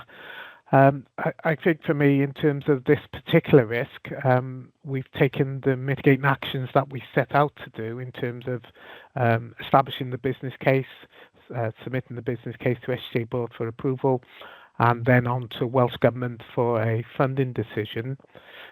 In terms of where we are with that funding decision, Claire mentioned that we hadn't received the formal approval yet.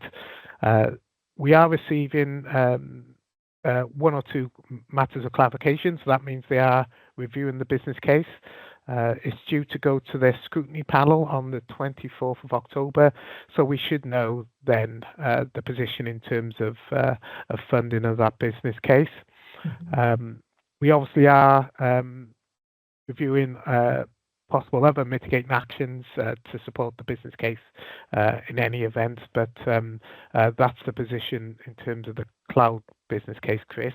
In terms of the other CapEx to OpEx issues and related pressures, obviously we've been successful in some of our cost avoidance activities, and the commercial team and Carwyn, as part of the ICT and the infrastructure lead, has significantly reduced and avoided considerable cost pressures as part of some of the supply related risks.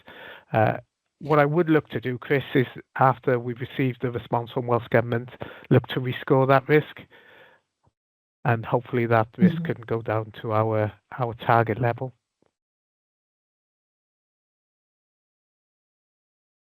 Thank you, Mark. Thank you. Chris, do you have anything to add? No, I think I'm keen that exercise takes place once we've had the Welsh Government feedback, because clearly there could be a few scenarios that we just need to assess in that risk assessment at that point. Thank you very much. Thank you for that update on those mitigating actions. Ruth Glazard. Diolch. Thanks, Chris, for that. I know this is something that you'll pick up when you're doing the granular work behind these risks, but actually I think for the perspective of this committee, we focus very much on the finance lens for these, and we talk about the cost pressures, but at some point the delivery risk is going to outweigh the benefits we gain from transferring our vacancies into short-term contractors and worrying about all of that. So I don't want us to lose sight of the fact that there will be that tipping point where actually the risk to delivery of our major programs is potentially so great that actually that's more important than our risk of overspending. So I think we can't, we need to just be really aware of at what point are we entering into a world where that risk to the delivery of the major programs is becoming our primary concern. And I think it's right that we look at this initially through the kind of the cost lens, but actually there's the quality and the delivery risk that I think it would be helpful to understand that once some of the granular work has been done as to where we are on that kind of continuum. How worried do we need to be around the delivery of some of our major programs, all of our major programs, one of them, two of them, I don't know.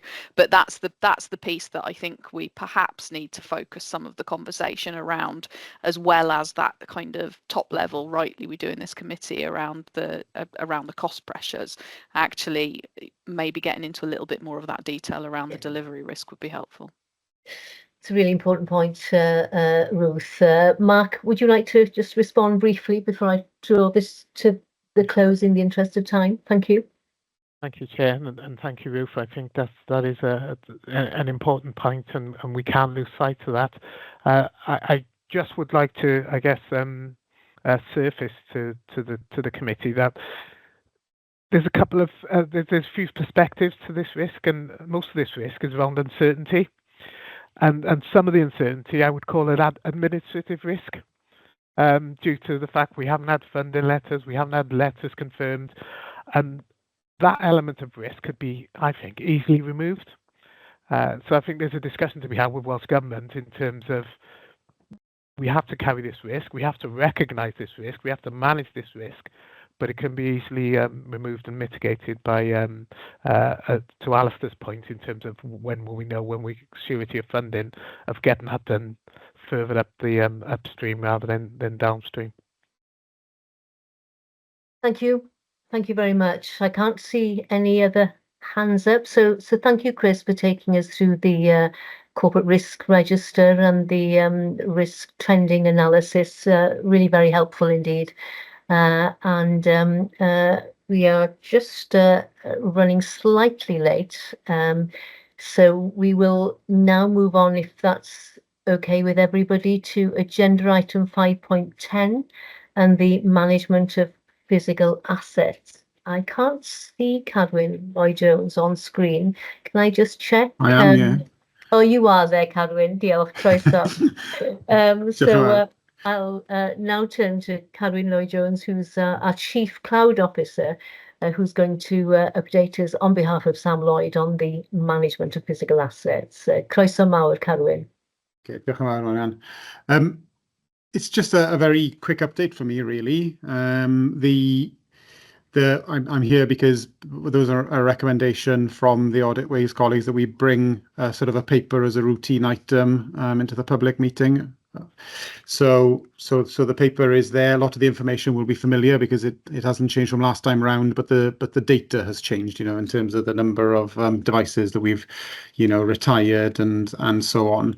So yes, the tool and processes seem to be working very well for us in our client services team. So we are looking now to pilot to see whether or not the same tool will work very well for us in our data center space. We've got slightly different processes in place for managing the servers and so on in the data centers compared to the sort of high volume turnover, things like PCs and laptops, screens, and so on. So yeah, we've recently undertaken a sort of an annual audit process as well, which has gone very well. We haven't got the write-up of that report yet, but that will presumably be coming to sort of the next version of one of these. So yeah, that's all I have to say, really, unless anyone's got any questions. Okay, thank you, Carwyn. Can I just check whether there are any questions? I can't see any hands up. I think it's very clear and helpful to be brought up to date on the management of physical assets. So we're noting that update there. I think that brings this part of our committee meeting to a close. I propose then that we have a 10-minute break, and we are slightly ahead of schedule now, which I won't take the praise for that. But should we suggest that we come back just after 11:20 then and reconvene for part 4 of today's committee meeting? Diolch yn fawr. We'll see you in 10 minutes time. Diolch. Ta-ra.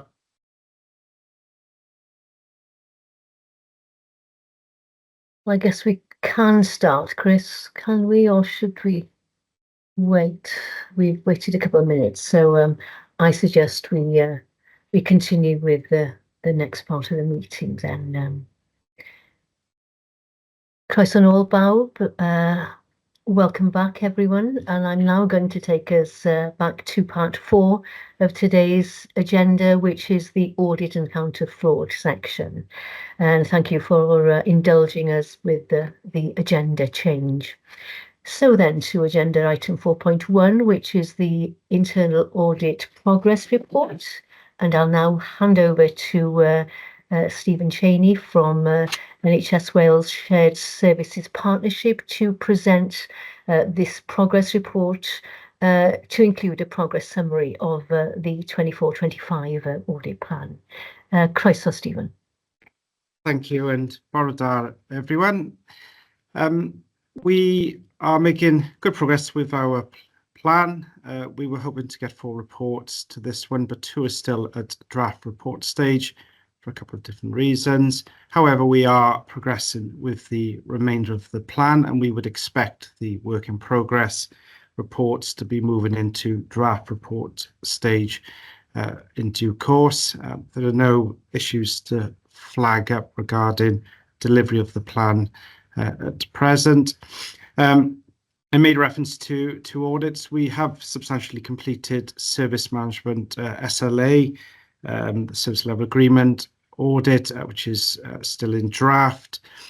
We did receive a request to extend the scope slightly, which we considered, and that's the reason why it is yet to be fully finalised.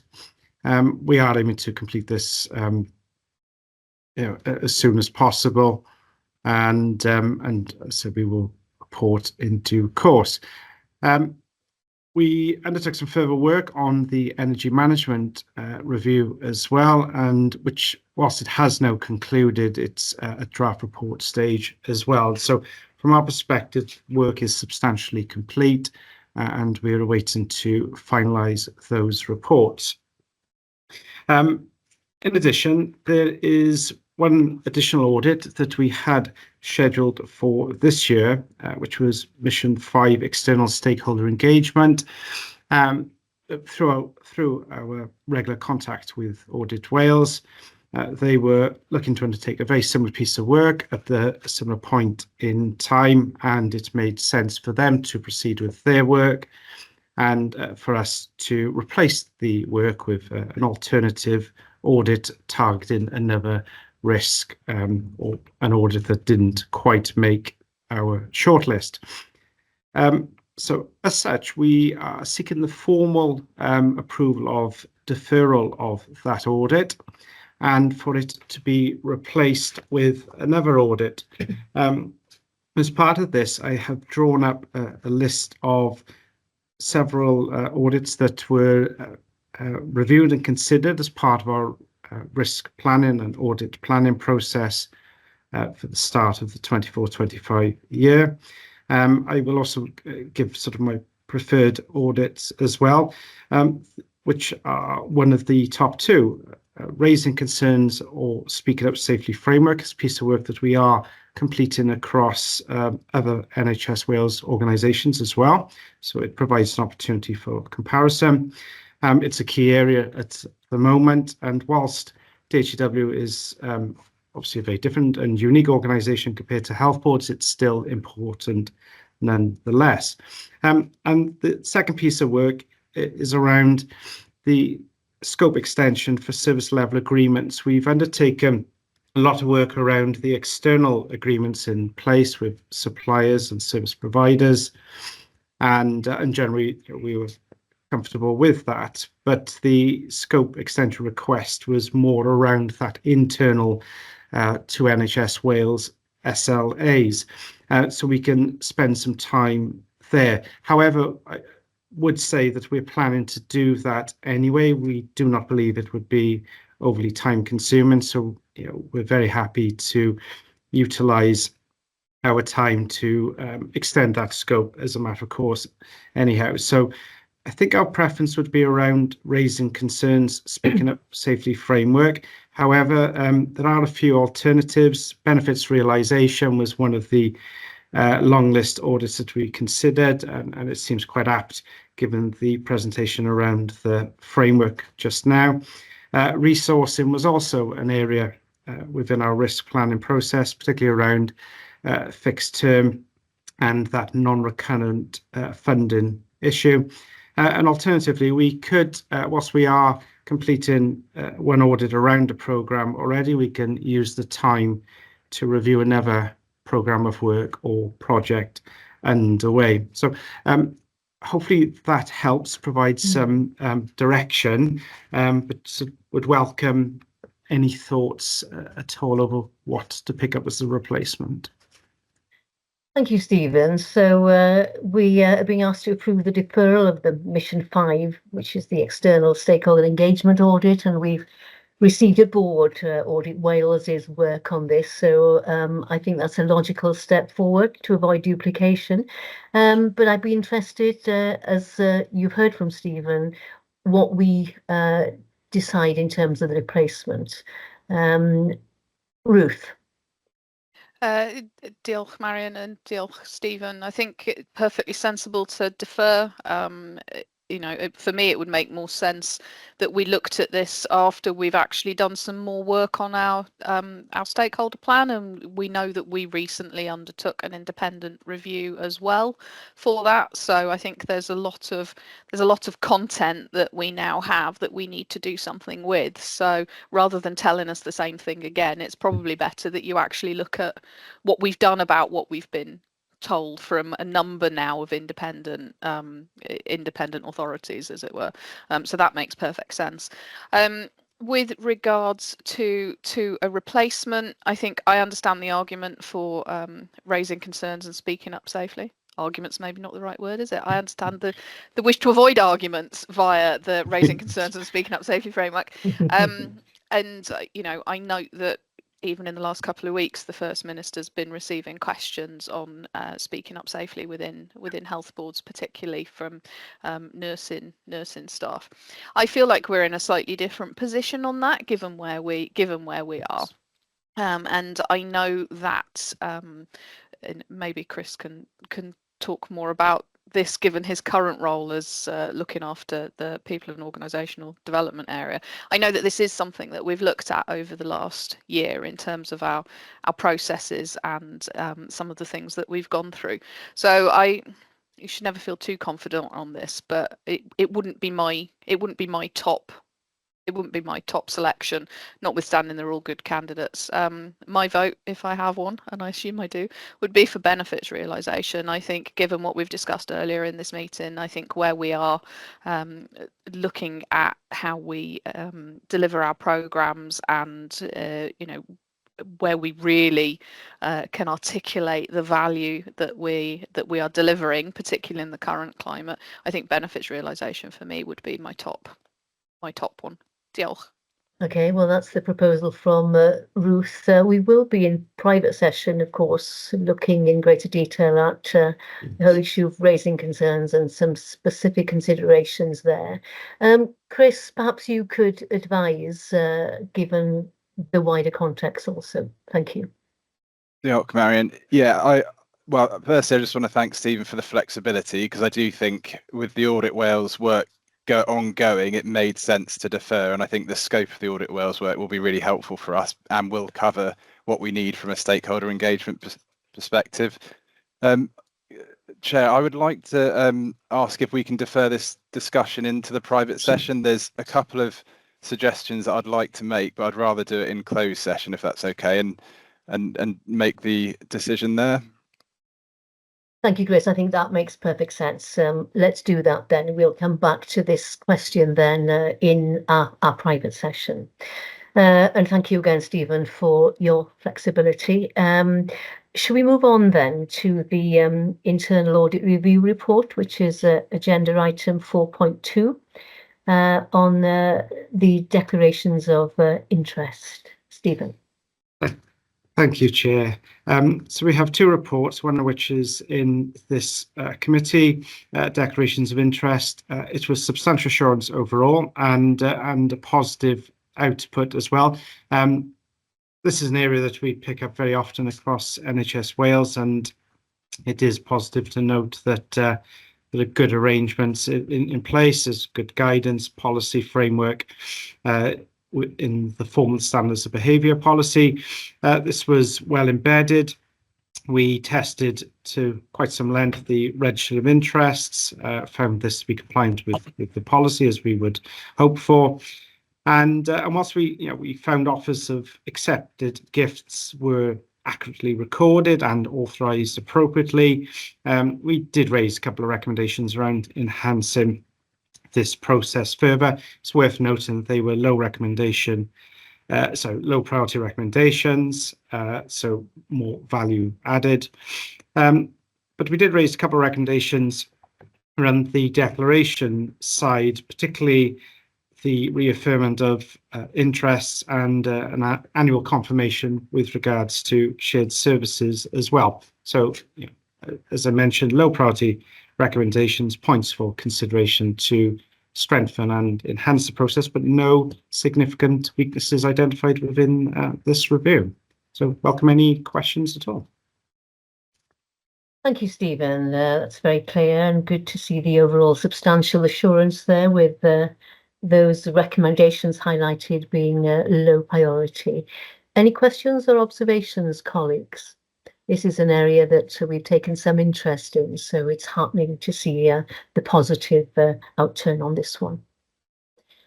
No, I don't think there are any hands up. So if that's the case, then I think the committee is happy to receive this report for assurance, and we thank you for your input on this, Stephen. Diolch yn fawr iawn.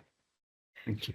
Let's move then to the Audit Wales Committee update, and it's my pleasure to invite Nathan Couch to present the update. Oh, is it Andrew who's going to present, is it? Okay, fine. We've got the update report and also the review of cost savings arrangements. So I'll hand over directly then to Andrew. Diolch. Diolch gan bore yeah, I'll keep it relatively short in terms of the update. On the financial audit, you'll be aware that the financial audit is complete. So basically it's sort of then be moving into the next stage for planning for next year. And just to highlight, our intent is to try to bring forward the delivery of the audit by a couple of weeks. We're trying to do that across all of the health bodies in Wales. Obviously, it got extended a year or so ago, and we're just trying to sort of slowly bring that back into line with our previous timings. We're moving into then performance audit work. We've got 4 reviews in the update there. Financial efficiencies and structured assessment are on the agenda today. Nathan will be covering those later on. We mentioned, and the sort of committee's mentioned about the stakeholder arrangements review. That's ongoing. We haven't yet committed to a time frame. I think we'd quite like to see some of the emerging thinking in response to the independent consultant Atos report and see that evolve. So I didn't really want to commit to a particular timing until we've seen that one. And then just highlight the final piece of work, which is obviously very relevant to the role of Digital Healthcare Wales, is the digital deep dive that we'll be undertaking across the 12 bodies in Wales. I'm going to move to the section on other publications now. Since we last met, we published a finance data tool, and alongside that, the Auditor General published a blog which highlighted some of the challenges particularly being felt across health boards in terms of overall financial position and some of the risks going forward. So I've mentioned that we're doing a digital deep dive in health across the 12 statutory bodies.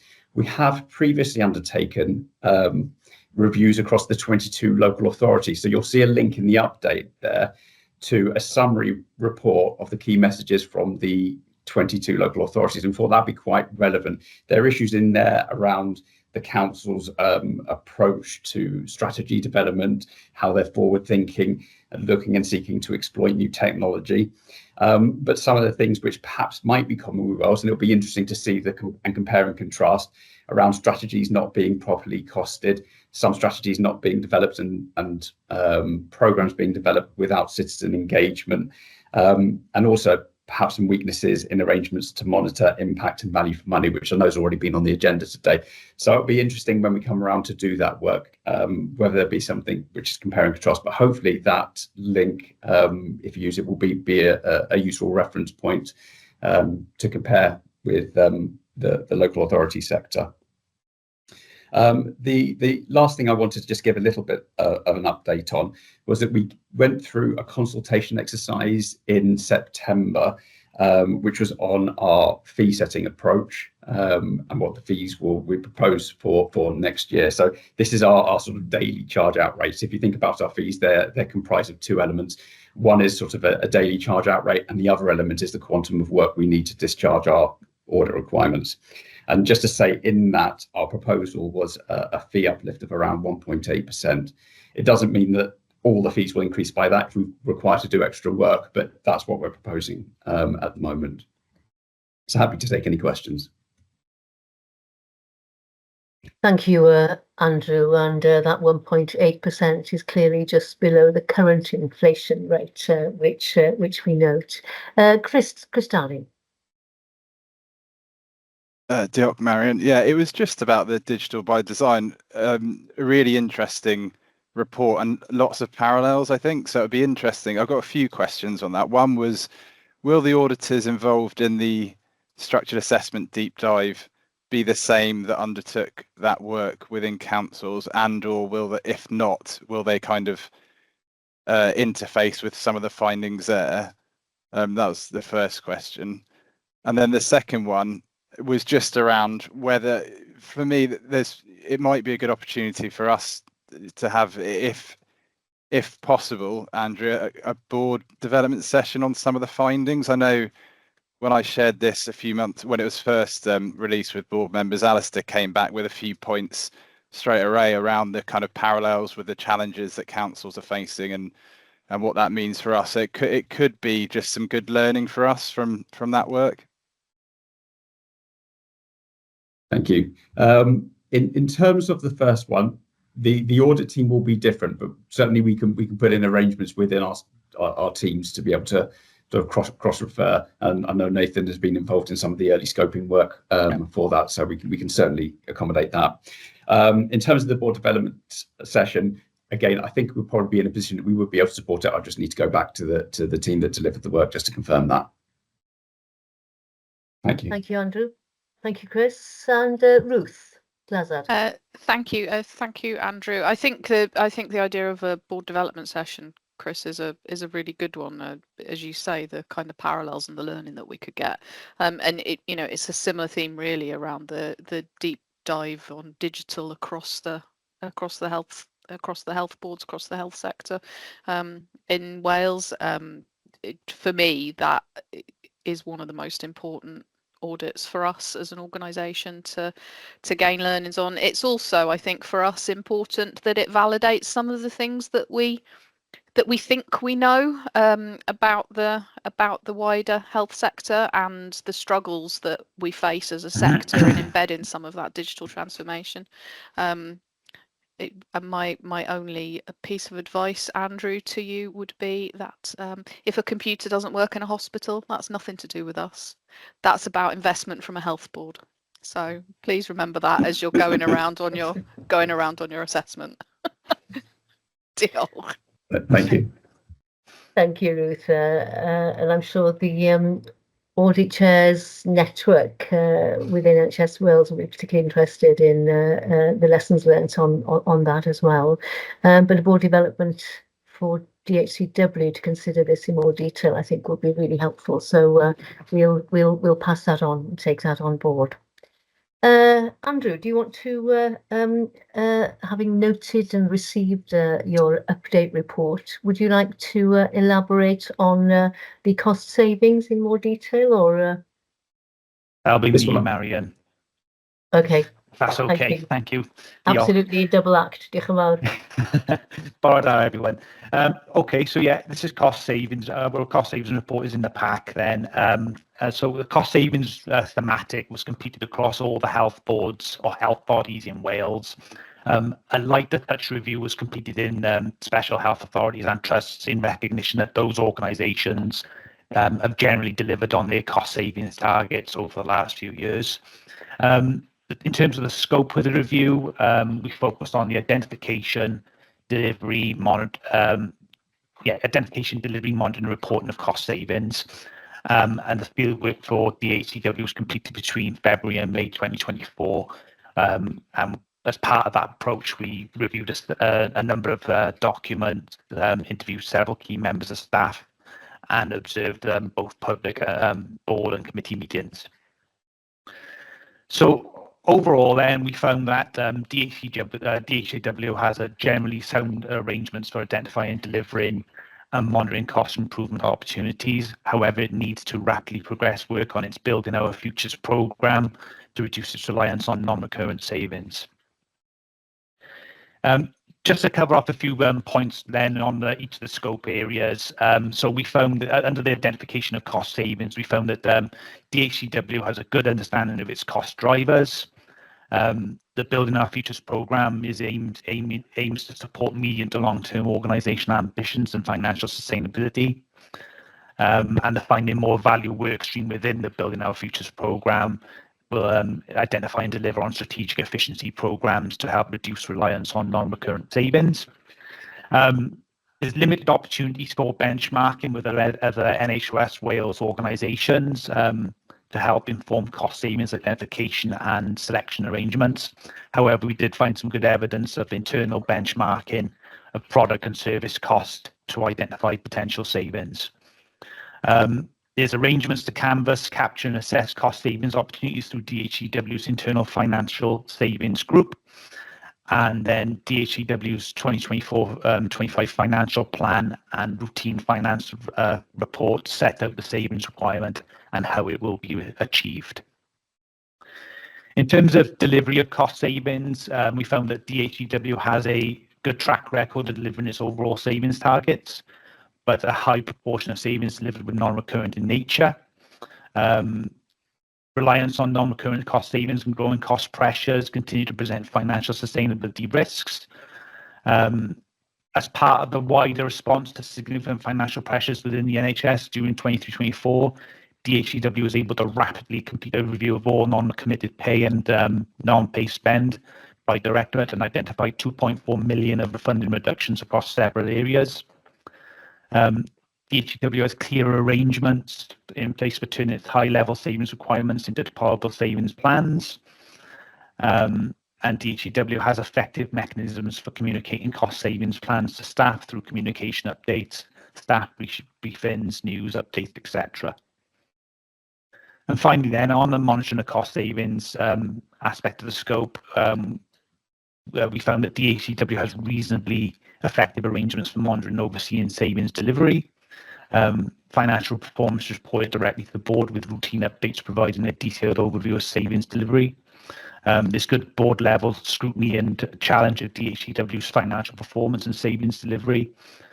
However, as the financial risks increase, the board may wish to consider introducing a standing item on at audit and assurance committees to discuss financial performance and risks on a more frequent basis.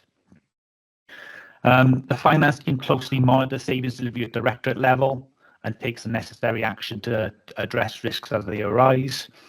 The complexity of the DPIF funding model continues to present a risk to programme delivery, which the organisation is seeking to mitigate through its board assurance framework, and corporate financial risks are routinely monitored by the Audit and Assurance Committee, Programme Delivery Committee and Board.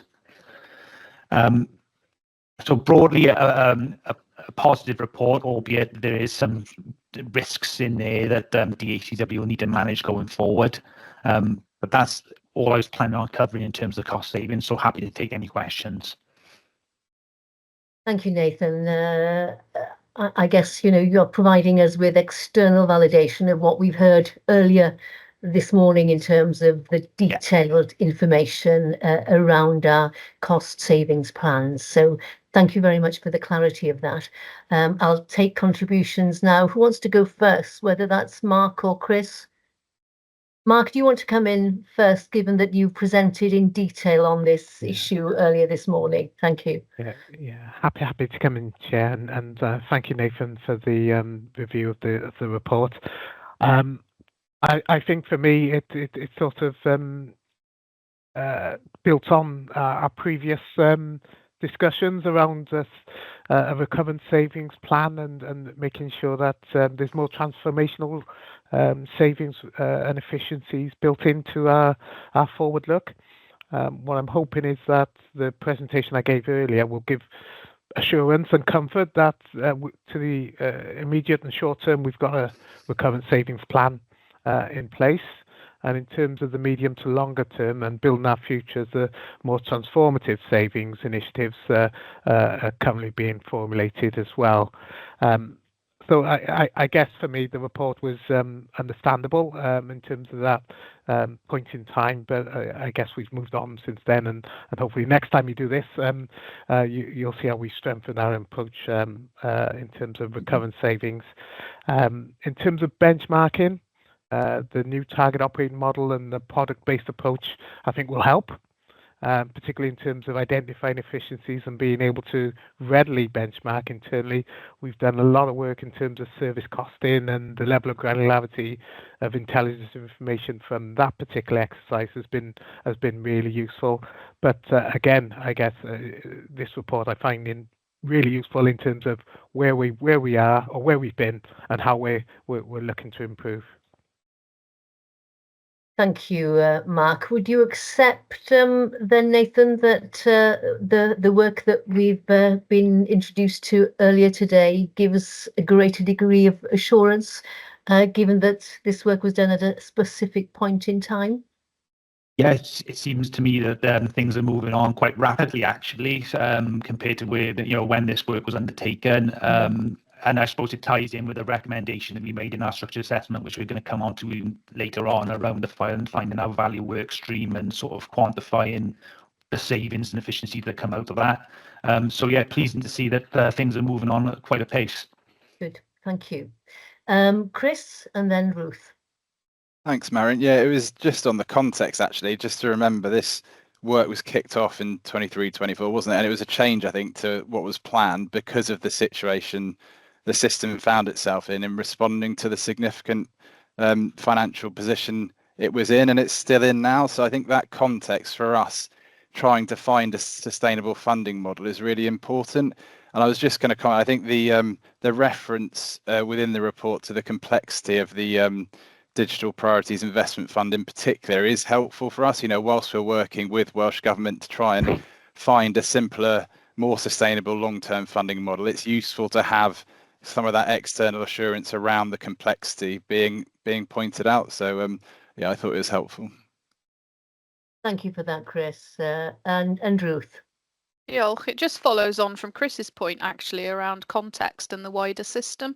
And I think it's when we're thinking as a system about how we deliver in the face of all these pressures for the people of Wales, it would seem that actually the model of special health authorities and trusts is quite an efficient one in terms of that delivery. We've still got some work to do in terms of delivery, but given that the SHAs and trusts are able to flex and to manage those cost pressures within the environment that we're in, certainly just kind of adds further context to the model that we're trying to pursue for delivering things on a once for Wales basis that would enable the wider system to become more efficient and deliver that change that we need. So I think that comparison between the special health authorities, trusts and health boards and the different aspects that they struggle with was really helpful. Thank you.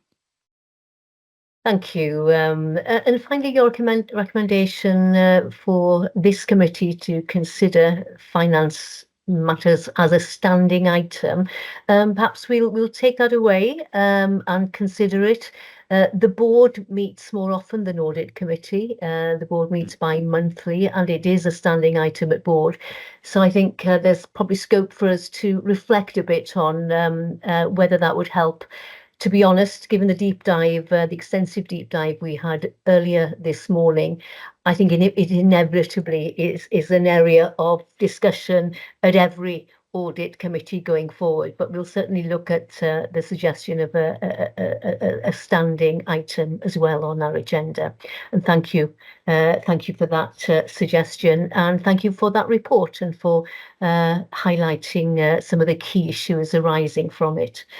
Diolch yn fawr.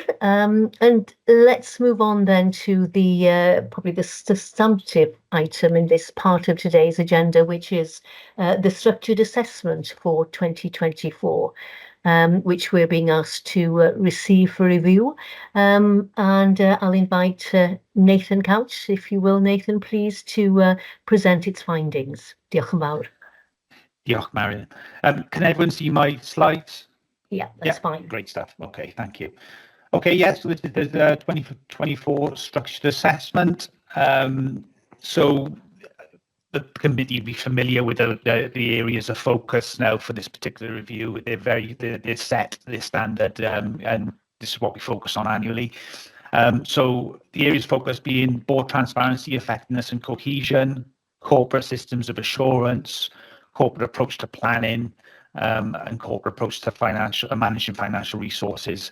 The methods in which we used to deliver the field work this year was a self-assessment completed by executive directors responsible for each of their areas, a documentation review, board and committee observations, and structured interviews.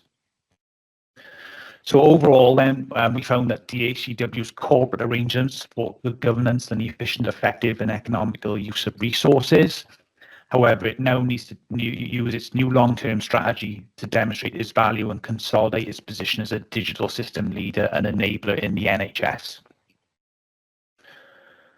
So taking each of the scope areas in turn then, for board transparency, effectiveness and cohesion, we found that DHEW has a stable and cohesive board that conducts its business appropriately, effectively and transparently. The new Programmes Delivery Committee is increasing its scrutiny on the progress and risks of key national programmes. However, opportunities remain for independent members to gain insight from frontline services on the impact of digital systems in Wales. Underpinning that particular conclusion then, we found that there's a strong commitment to public transparency of board and committee business. There's good arrangements in place to support the effective conduct of board business. While board and committee meetings continue to be conducted properly and effectively, opportunities exist to further strengthen committee assurance reporting to the board. The new Programme Delivery Committee is improving the level of oversight on key national digital programmes, risks. There's reasonable arrangements to hear from staff and service users, but opportunities remain for board members to engage directly with other health bodies to help understand the digital challenges of frontline services. And the board is cohesive and remains committed to continuous improvement.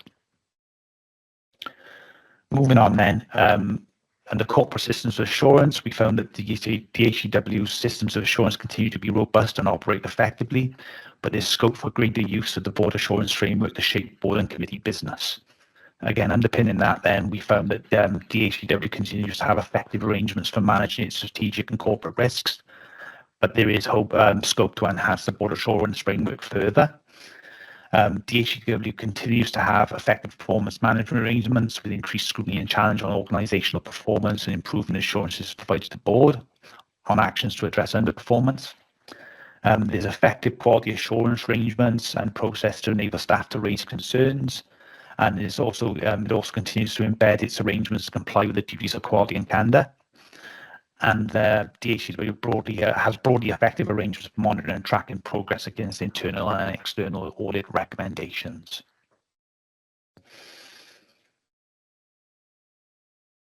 So in terms of the corporate approach to planning, DHEW has set an ambitious direction for the organisation. However, it needs to strengthen how it assesses the impact and value it is providing to the NHS and enhance reporting on plan delivery in some areas.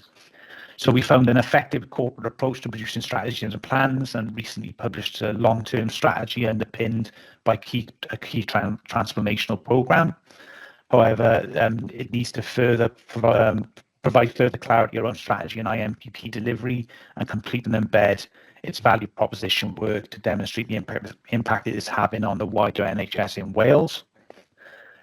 Whilst DHEW continues to have effective arrangements for overseeing IMTP delivery, it will need to consider how it measures the impact of delivery of its long-term strategy.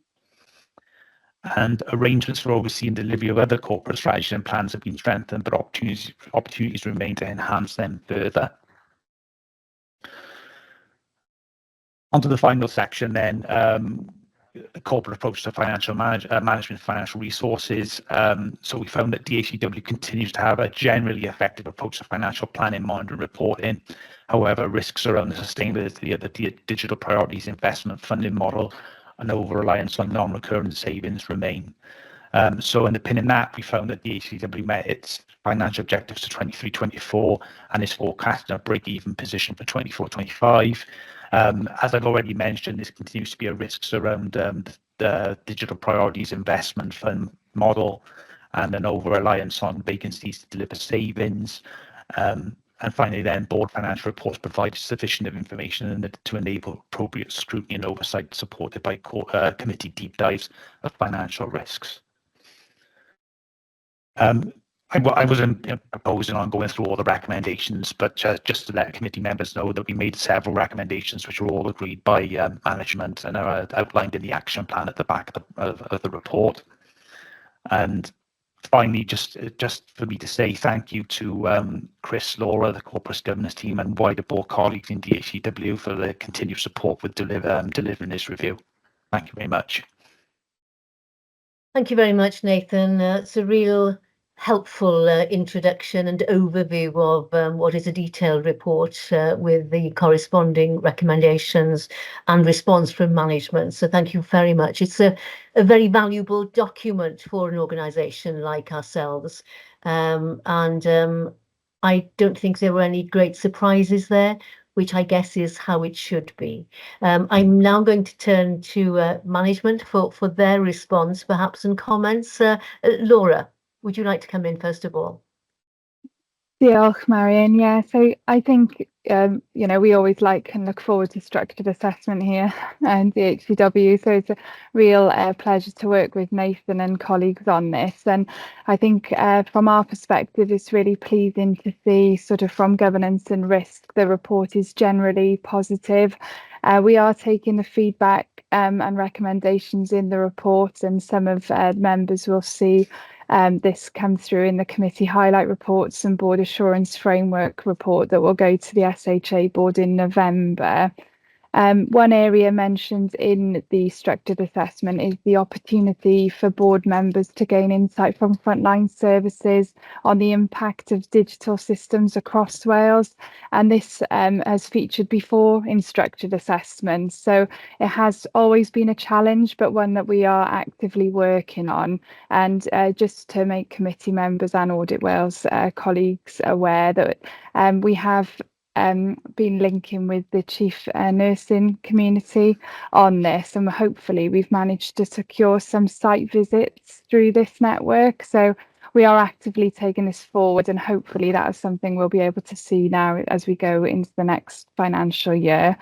And then just to note, as obviously our commitment to learning, we also use the structured assessment report to identify any further opportunities that we can take forward. And we always report on those in this committee as well. So yeah, just wanted to highlight that to committee members and thank obviously Nathan and the team for the work on this. Diolch. Thank you, Laura. That's a helpful clarification, and good to read about the planned visits to frontline areas over the coming months as well. Diolch, Laura. Chris? Diolch, Marion. Yeah, the first thing I want to do is just thank Nathan and Andrew, because I think the approach to structured assessment has become easier and easier over the last few years. And I think this year built on the approach to last year. So it was easier from our perspective, but also the timing was very helpful. I think having this come to audit committee first in October is useful for us in terms of sequencing this going to board. So just wanted to pass my thanks on to Audit Wales for that. The key word from the report for me is value, and it's come up a lot today. I think the digital seen as a cost to the system or a value add to the system, and I think that's part of the dilemma at the moment. And translating the digital and data as an enabler, as a transformer to the health and care system, it has to be seen as value. So I think the report helpfully highlights the work we need to do in this space, and I think we've had a good focused time on that at the committee today. From a governance perspective, I think the recommendations that relate to us internally, and that's the majority in terms of this report, generally satisfactory, which is pleasing, I think, because we have introduced an additional committee over the last 12 months, which was part of the scope of the review. There's still challenges, I think, for us organisationally around some of what I would call external governance arrangements and how we interface across the system. And I think the work that's been commissioned through Welsh Government to look at that should hopefully help that, and really need to simplify the landscape, I think, from an external perspective. And yeah, just to agree with Laura, the recommendations I think are fair and very helpful, and areas that we should be looking at and looking to improve on. Chris, can I just turn to the recommendation about making greater use of the board assurance framework to drive our agendas? Do you think there is much scope to do more of that? I think the key thing for me is at agenda setting meetings to have that as a standing item. So that's what we've proposed, and we've taken on board the action from the board meeting in July to have oversight of this committee around future financial sustainability, and we'll do the same at the other committees in terms of reviewing the BAF and making sure that we challenge ourselves around giving the committees additional time on those areas if the committee chair deem it the right balance to strike for the committee meeting. Thank you, Chris. Can I just check whether any of my independent member colleagues want to make a contribution? I think not. It's pretty clear then. Thank you. And can I just take this opportunity on behalf of the committee then to formally thank Nathan, Andrew and the whole team. It's been a very positive report and which is generally what we were hoping for, but it's always pleasing to see our view of the world being affirmed externally by Audit Wales. There are challenges, and I think the government's governance review should help us find a pleasing way forward, hopefully, once that is completed. But thank you again for working so closely and positively with our colleagues at DHCW. It makes the whole process so much easier. And I think there's been a very positive working relationship between the two organisations. So thank you again for your input and for what is a positive report, which will provide some greater support in terms of getting us to a better place as that trusted system leader. Diolch yn fawr iawn. So we will move on then to the audit action log item, which is agenda item 4.5. So it's my pleasure now to invite Laura Tolley to update us on the log's current status. Laura, I'm informed as well that Rebecca Cook is joining the meeting just to respond to any queries in terms of the paper on the switching services. Laura, diolch. Diolch, Marion. Yeah, so the audit action log currently contains a total of 35 actions. 10 of these are classified as private, so we'll review those in detail in the private section later. From these actions, 22 are considered complete and 9 are on target for completion by their target date. There are 3 actions that are marked as overdue, and the committee are being asked for a formal extension to the completion date. So 2 of these will be requested in the private session, and then the action requesting an extension in the public session is relating to the data quality audit, where the committee has been asked to approve the extension to January 2025. The final action is relating to the switching service, and I'm joined by Rebecca today. So this action has been on the log for quite some time now. Therefore, members have been provided with an update report in the papers. So in the interest of time, I think I'll just hand over, if that's okay, Marianne, to Rebecca, who's going to sort of go through this action and then propose the next steps for this one, if that's okay. Diolch. Diolch, Laura, and croeso, Rebecca. Diolch, Marianne. Thanks for having me, everyone. So I'll just give a quick summary, if I could, in terms of the content of the paper, and then hand over to you for a discussion. So I think that you are probably all aware with the switching service. However, if I could just give it a brief introduction. So the switching service is a capability that enables health boards to submit CSV files of data, which we then load into the National Data Warehouse. That data supports Welsh Government reporting for official statistics, performance managing, etc. And I just wanted to be clear at this point, because I think there is some confusion often between the switching service, which is the file upload, and the underlying databases. And I just want to be really clear that the underlying infrastructure and the databases that hold the national data have always been, on upgraded infrastructure and resilient and fine. So it was the upload element is what we consider the switching service. So the switching service was flagged really as a risk to us as an organisation back in 2021.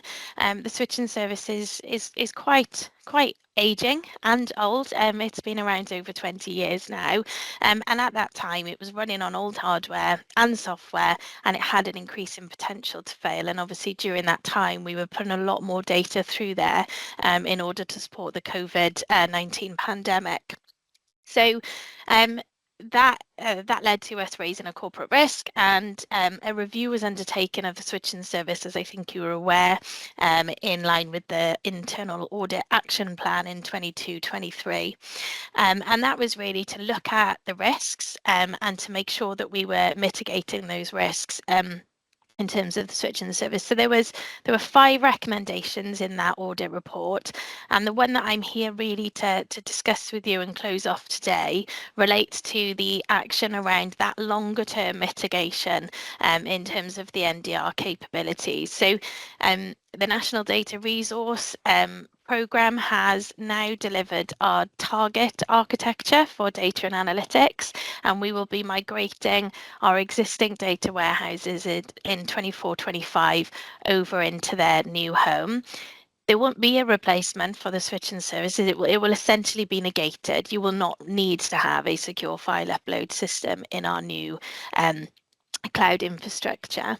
And I understand there were some concerns around there not being a timeline really to say, well, that's exactly when this will happen.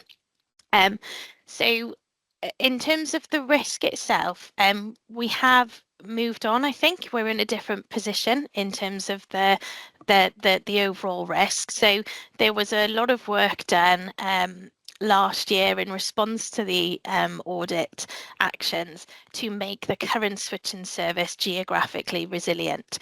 So we split the corporate risk into 2. One was around what are we doing right now to stabilise the switching service as it exists, and then separately enabling us to monitor and manage then that longer term transition of the service into its end stage of life really. So the first part has been done. I've provided an update on that in the paper. So the hardware and the software has been upgraded. It's geographically resilient now. We did that as part of the data center move. So we have failed over the switching service, and it's proved to be okay, and it stayed up, which is fantastic. So that risk has been mitigated. As a result of that, when the NDR programme received funding cuts this year, the work to accelerate the flows shifting into the NDR was deprioritised because the risk had been mitigated, essentially. And as you'll be aware, NDR programme and its priorities are agreed with all of our partners across Wales. So it wasn't a decision that was made in isolation by ourselves, really. So we are continuing, however, to work with information services. So we do fund 2 posts in the information services team through the programme to look at that redesign work. We've set up a steering group and a board that is represented by the people who run the current switching service, our information services colleagues who look after the data warehouse, and our NDR team. And we have started doing some design work on some pipelines for moving the data. So we've started looking at the outpatient data set and what that looks like in its new end-to-end environment, which is really exciting. So despite the fact that, yes, you know, it was deprioritised slightly due to the short-term mitigation, we are continuing to work with colleagues to get that progress in place. The NDR programme funding currently expires on the 31st of March 2025. We are currently writing our business case for submission to Welsh Government, which will cover the next 2 years. Included within that business case is the longer term work that we need to do for migration of the switching service. So a review was undertaken by the risk management group in March. Internally, they had a deep dive on the short term and the longer term work that was continuing to be in place. That was reported to the Digital and Governance and Safety Committee, and it's now due to be shared with the Programme Delivery Committee in November. So we are continuing to manage and monitor through those groups, and we're continuing to progress that work to our longer term resolution. So we're asking the committee today to approve the closure of the audit action on the basis that continued monitoring of the risk is undertaken through our risk management processes, largely on the basis that our short-term mitigation has taken place. Very happy to take any questions, and I hope that all made sense. Thank you. Thank you, Rebecca. That was an excellent introduction, which really brought us up to speed with where we are in terms of this particular action. Thank you for the clarity of that presentation. Chris, you want to come in? Diolch, Marion. Yeah, just to give a bit of extra context to what Rebecca's taken us through. The audit action, I guess the question for the committee to consider is, do we close the audit action and continue to monitor this through the corporate risk? And at the point that the corporate risk is mitigated, this is then the assurance around this topic is kind of agreed from a committee perspective, or do you continue to have this until the mitigation through the NDR has actually taken place? Because at the moment it hasn't, but the plans are there. The risk itself has reduced for the reasons Becca has outlined, but from a if you look purely at the audit action as it was at the time, we haven't got a date and we haven't got a long-term solution as yet. So I think that's the decision for the committee, and it is going on that basis to the Programmes Delivery Committee from a risk perspective. Thank you for that context, Chris, and for crystallising the ask and the question for this committee. Ruth, you want to come in? Yeah, diolch. Thanks, Rebecca. That was really helpful, actually. It made much more sense to me. Well, I think it did. You'll be able to tell based on whether this question makes any sense, whether actually I've understood it or not. I think it makes sense for it to be monitored through the corporate risk, because essentially what you've told us is mitigation has gone into place to make the system itself more resilient. Still not great, but it is what it is. We've got some things in place for that. But would I be right in saying that as more data moves over as part of the NDR program, that risk diminishes anyway, because we're having less and less reliance on that, on the switching service? So it's like going from a thick end of a wedge down to a thin end of a wedge, isn't it? So given that, it makes sense to me that it's captured in the wider piece, because actually it's about how we're moving down to that final delivery point, isn't it? At which point we can just go, don't need that anymore. Absolutely, and I think that's potentially what hasn't been clearly articulated in the past. I think people have felt that there is a switch something off and switch something on approach here, when actually what we need to do is so for all of the data flows that go via that mechanism, we re-engineer the pipeline, avoiding it into the NDR, and then as soon as they're all off, you switch it off. So actually you'll never really get to one date of when will that switch off, because that usage, as you said, Ruth, quite rightly, will decrease. So I guess my follow-up to that would be then, the only thing it would be helpful to understand is where on that wedge are we currently? Have we got beginning? Okay, so we're at the thick end of the wedge currently, and we're starting the progress down the wedge. Yeah. Okay. Can I just add as well, because it may be helpful for people to understand a little bit better. The thing that we need, I suppose, to recognise is that the value add of the switching service capability is that enables a health board to load their data and receive a report that says, we've loaded this many thousand records, you've got this many errors in your data, would you like to correct them, would you like to resubmit it?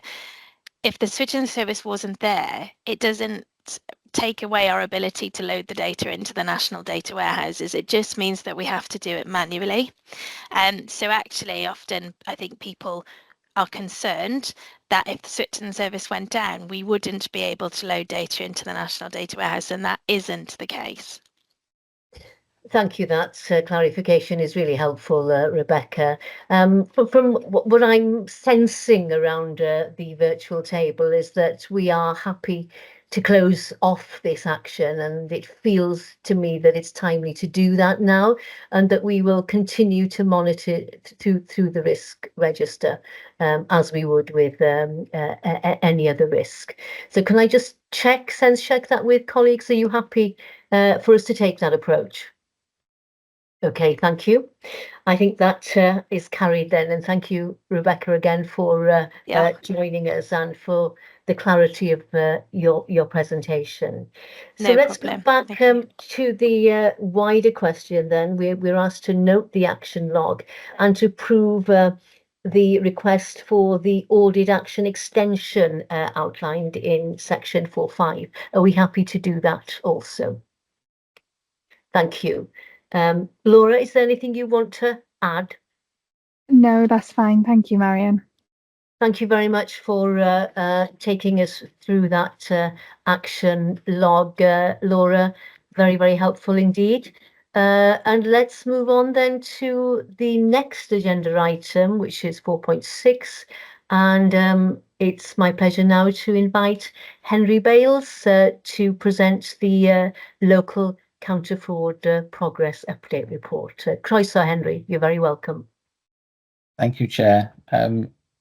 I won't go through every bit of the report.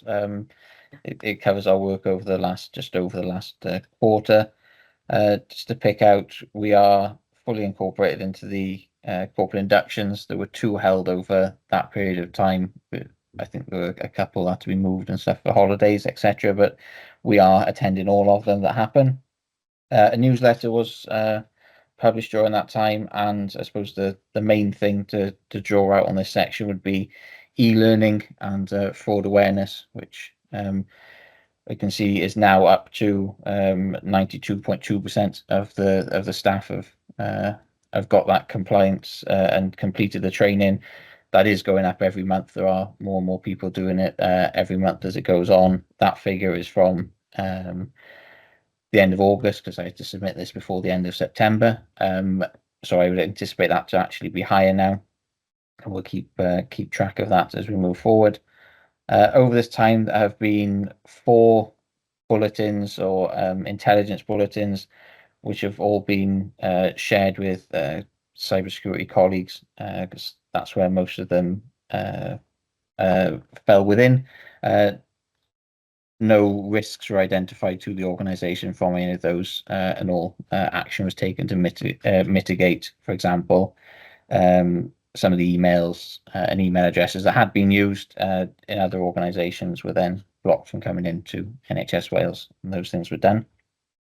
National Fraud Initiative, everything is underway to start a new process. I believe the matches will be out just before Christmas for us to start working our way through, and when we get those, I'll provide figures of how many we have and how the progress goes on reviewing those.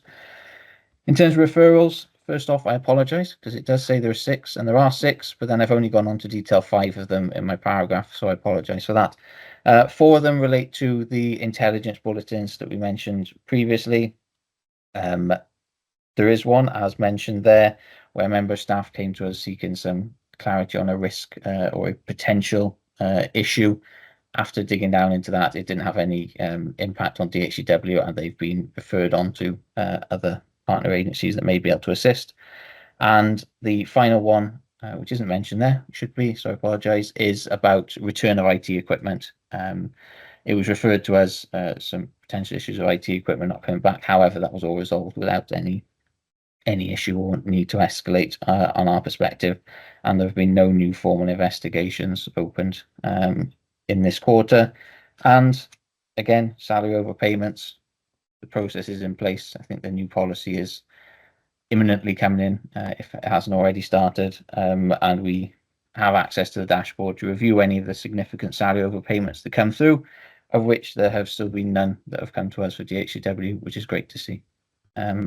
If there are any questions, I'm happy to answer them. Thank you, Henry. I think that was very clear and concise. I don't see any hands up. So, Ruth. Just very quickly to note, Marion, as Claire has rejoined us, I know that she is a big cheerleader for the e-learning, and so I just wanted to say it's very pleasing to see that it's up well above 90% now. So well done, Diane. Thank you. Absolutely second that. It's an area we've been particularly interested in, so very, very good to see that level of progress. And can I just take this opportunity, Henry, to congratulate you on your appointment, and we very much look forward to working with you in the months and years to come. Diolch yn fawr iawn. We wish you well. Thank you very much. Thank you. So we've received and noted the counter fraud update, which brings us to the end of the formal substantive items on today's agenda. Moving us on to part 6 then, committee highlight report. Well, the substantive part of today's meeting has dealt with our Building the Future programme. We've been very keen to devote substantial chunk of today's meeting in terms of what is a key issue for us, the sustainability of this organisation going forward, building future work, the benefits realisation, and it's been impressive, I think, to see the detail of the work that's currently being undertaken.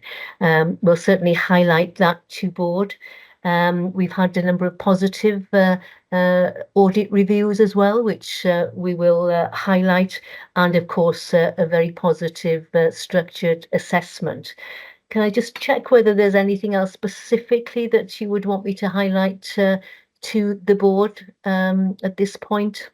We'll certainly sit down and finalise that in the next couple of days. Okay, if not, then I don't have any other business that is before me. Can I just check, Chris, that there's nothing else we need to do before bringing this meeting to a close? If then, thank you. Can I just thank you again for being patient and keeping up with the various changes in the agenda which we've had today. We'll now take a 10-minute break. We're slightly ahead of schedule, which is always good. So I suggest we reconvene, Laura, if you think that's still appropriate, 5 minutes ahead of schedule for our private session at 25 to 1. Is that all right with colleagues? Thank you very much. The date of our next meeting then for noting is January the 21st.